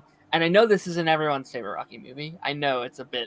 I don't know if it's controversial, but it's kind of middle tier for people. But I love Rocky 4. I think it's such a hype movie. Do you like 6? It's my hot take. I actually enjoy every Rocky movie. There's not one that I like. There's better than others, but I find enjoyment out of every single movie in the franchise. 4 and 6 are probably my favorites. I love Balboa. Yeah, Balboa's great. Yeah, the end of 4. When like the entire they all came to vote for their team, but they're all rooting for him at the end. It's like, oh man, that's fucking hype as hell. If I could change, and you could change. Yeah, man, great stuff. Oh, you're muted, buddy. Yeah, I was about to say, like, I got muted twice within like What's 5 going on? minutes. I don't know. Like, I didn't hit anything. That's so weird. Anyway, well, thank you for hanging out, Darren. I do appreciate you being here. So everybody, head over to support Darren, the Pipeline Podcast, because most of the chatters were like, we didn't have another stream this week. You did, because Darren streamed. So go over and support Darren, and thank you for hanging out with us. Take care, All right, Darren. guys. All right, that brings us He to... literally took off his hat like he was bowing out. That brings us to Jake for his final pick of the night. So, All right. what do you got? So this is one that I had a feeling was probably safe, but somebody might, dig in the toy chest and pull this movie out. There's another one from 1987. That's my last two are from that year. And this is a movie that I am thankful doesn't have a sequel, because while it would be cool, I also think this movie works incredibly well as a solo installment. And that is this little movie called The Monster Squad. I adore that movie to bits. I don't know if any of you here have heard of it. I've heard of it. I don't remember seeing it though. So it kind of puts you in this perspective. So imagine if Goonies was mixed with like fantasy horror, because you have like these 5 young kids that find themselves teaming up against like all of these different, monsters like Dracula, the Mummy, the Gillman, Frankenstein's monster, all these different creatures. And it's so timeless. I love that movie. It is one of the perfect examples of 80s camp. Like, it could not be made today. It could only be made in that small pocket of time. Like I said, very glad it doesn't have a sequel, just because it works so well as a film on its own. I absolutely adore this movie. It's another one of those horror comedy ones, and not one I hear people talk about nearly as much. Like, whenever I hear people talk about their favorite 80s movies, I almost never hear that one brought up. So I definitely had to go with that one. And it looks like I'm getting a good number of bananas in there. Yeah, there we go. Jason, that was actually my alternate choice for my number one. I just went with the animated one because I hadn't done an animated movie. See, what was funny is you and I knew you were thinking of Back to the Future when you said time travel movie. There's another time travel movie I had on my mind that I won't say in case we do another list. Yeah, that's kind of why I didn't want to bring it up. So Same with a couple of mine. I'm like, I have this decade is too good to just do one list. We're definitely gonna have to do another one for sure.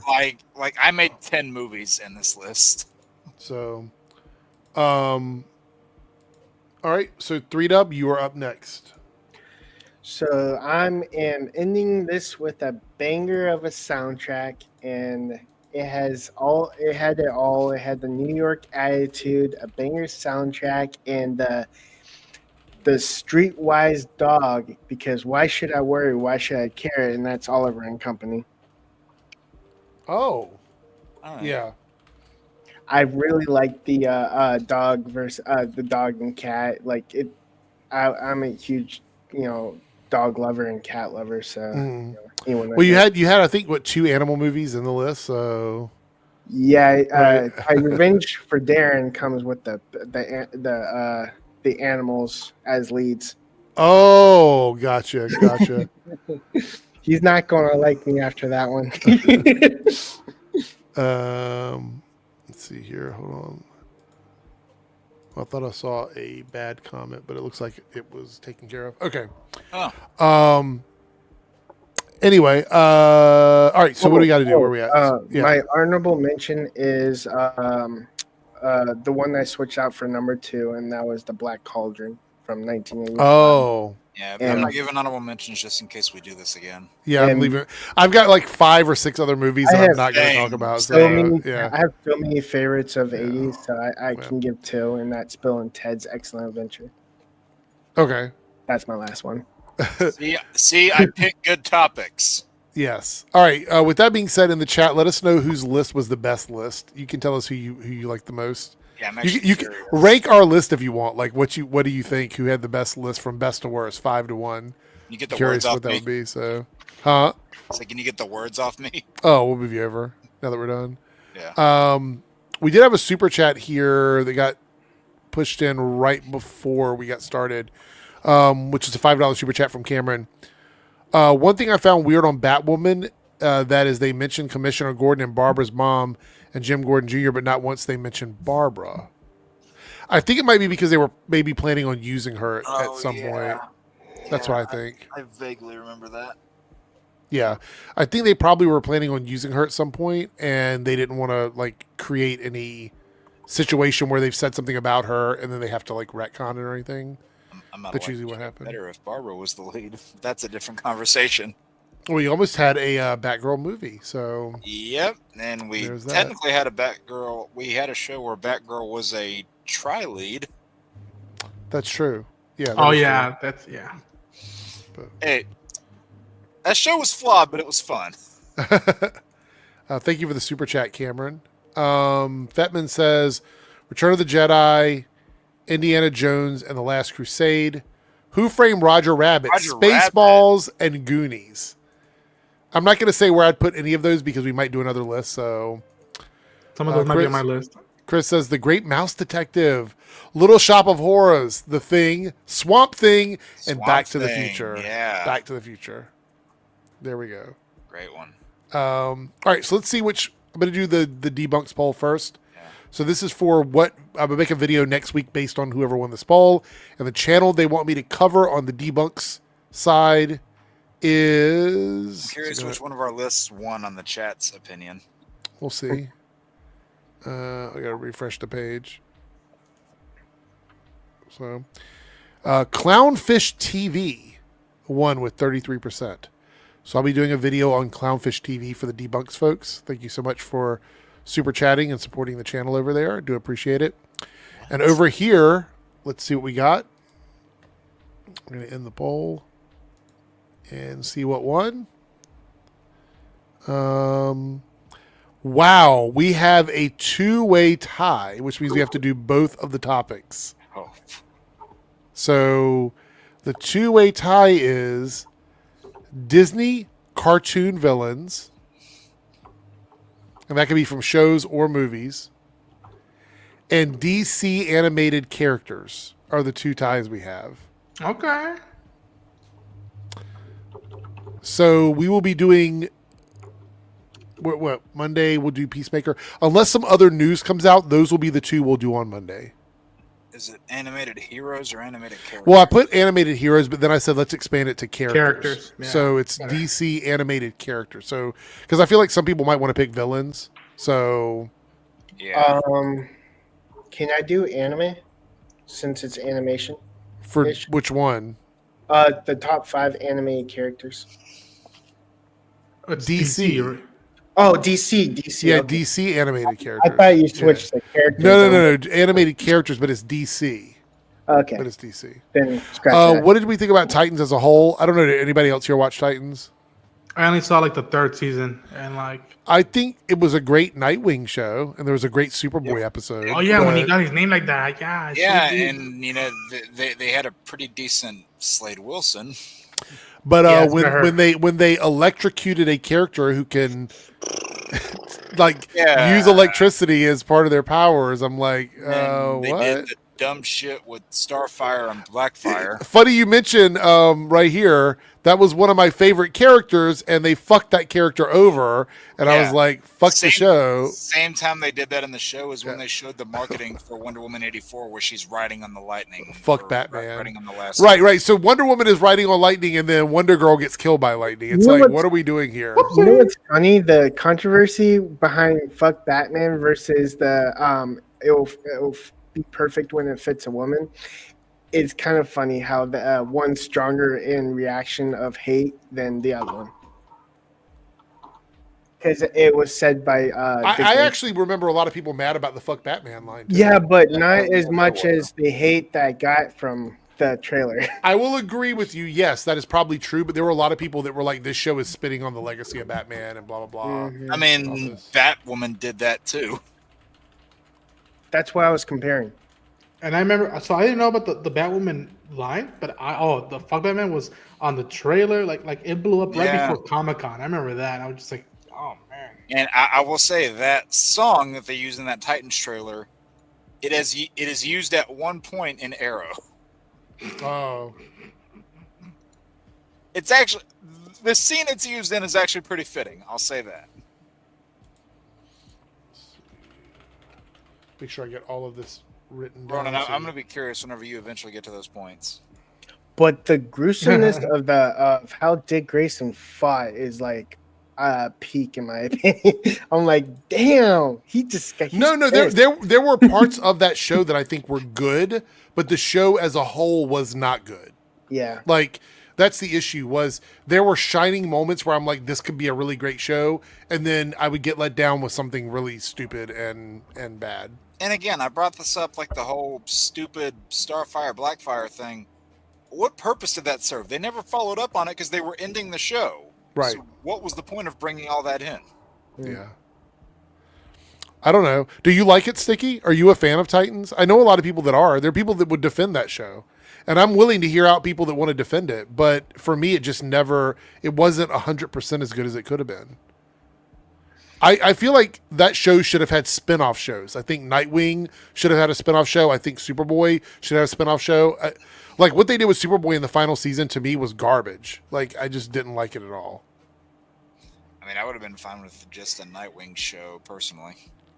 His name reminds me of a joke. What's brown and sticky? A stick. What? Who? Oh, Sticky. He reminds me of. Okay. I was like, wait, what are we talking about? I didn't know what you meant. All right. So with that being said, I think we're going to wrap everything up. Did we get everything in? We did polls. We got all super chats done.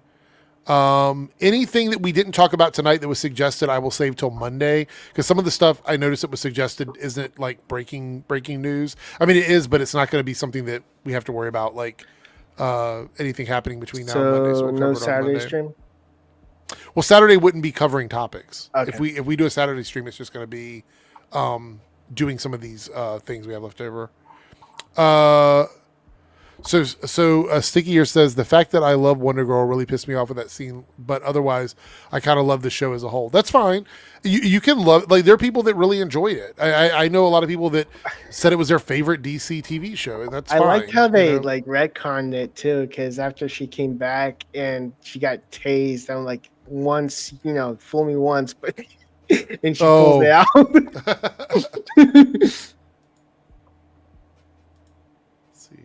Like, electricity doesn't affect her anymore because she basically bizarred her way stronger into Doomsday-ish. What about what they did with Trigon? Oh, Trigon was horrible. I also like give it some leeway because the fact that it was supposed to be 13 episodes and something happened with the production episode person that does the whole like numbers screwed up. The whole show was terrible. It was cat piss with a UTI infection. What? Wow.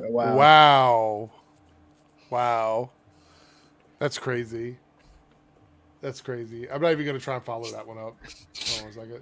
Well, I'll leave it at that. I mean, I don't disagree. All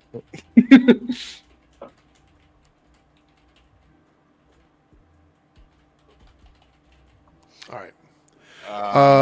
Oh wait, hold on. Dalton here says, I love the Arrowverse, but Laurel Lance got the short end of the year. Yeah, I mean, that was a big mistake, and that's why they had to try and fix it, and they did everything they could to fix it. Well, you know what the funny thing is? He keeps going back on this. It's so fucking funny, where he says, oh no, yeah, we admitted that we made a mistake. And then years later he's answering Twitter questions. And he goes, oh, no, it wasn't a mistake. Her story was done. It's like, make up your fucking mind. All right. I think we're going to end there. So thanks, everybody, for coming out. We might be live on Saturday. So make sure you stay tuned to the channels. Turn on notifications for both channels. We'll be live on both the Reloaded and the Debunked channel. I already got my list done. Do you? Okay, well, that's good. I already wrote both. Anyway, I want to thank everybody for being here. We had Lance in the house. He had to dip out early. Darren was here. He had to dip out early. Thank them both for being here. Of course, Ronan for hanging out with us. Jake for being here. And 3Dub for chilling. That's it for tonight. Anyway, well, Chris, if you can't make it, it'll be available on playback. So definitely check it out. Anyway, that's it. We're out of here. I will see everyone next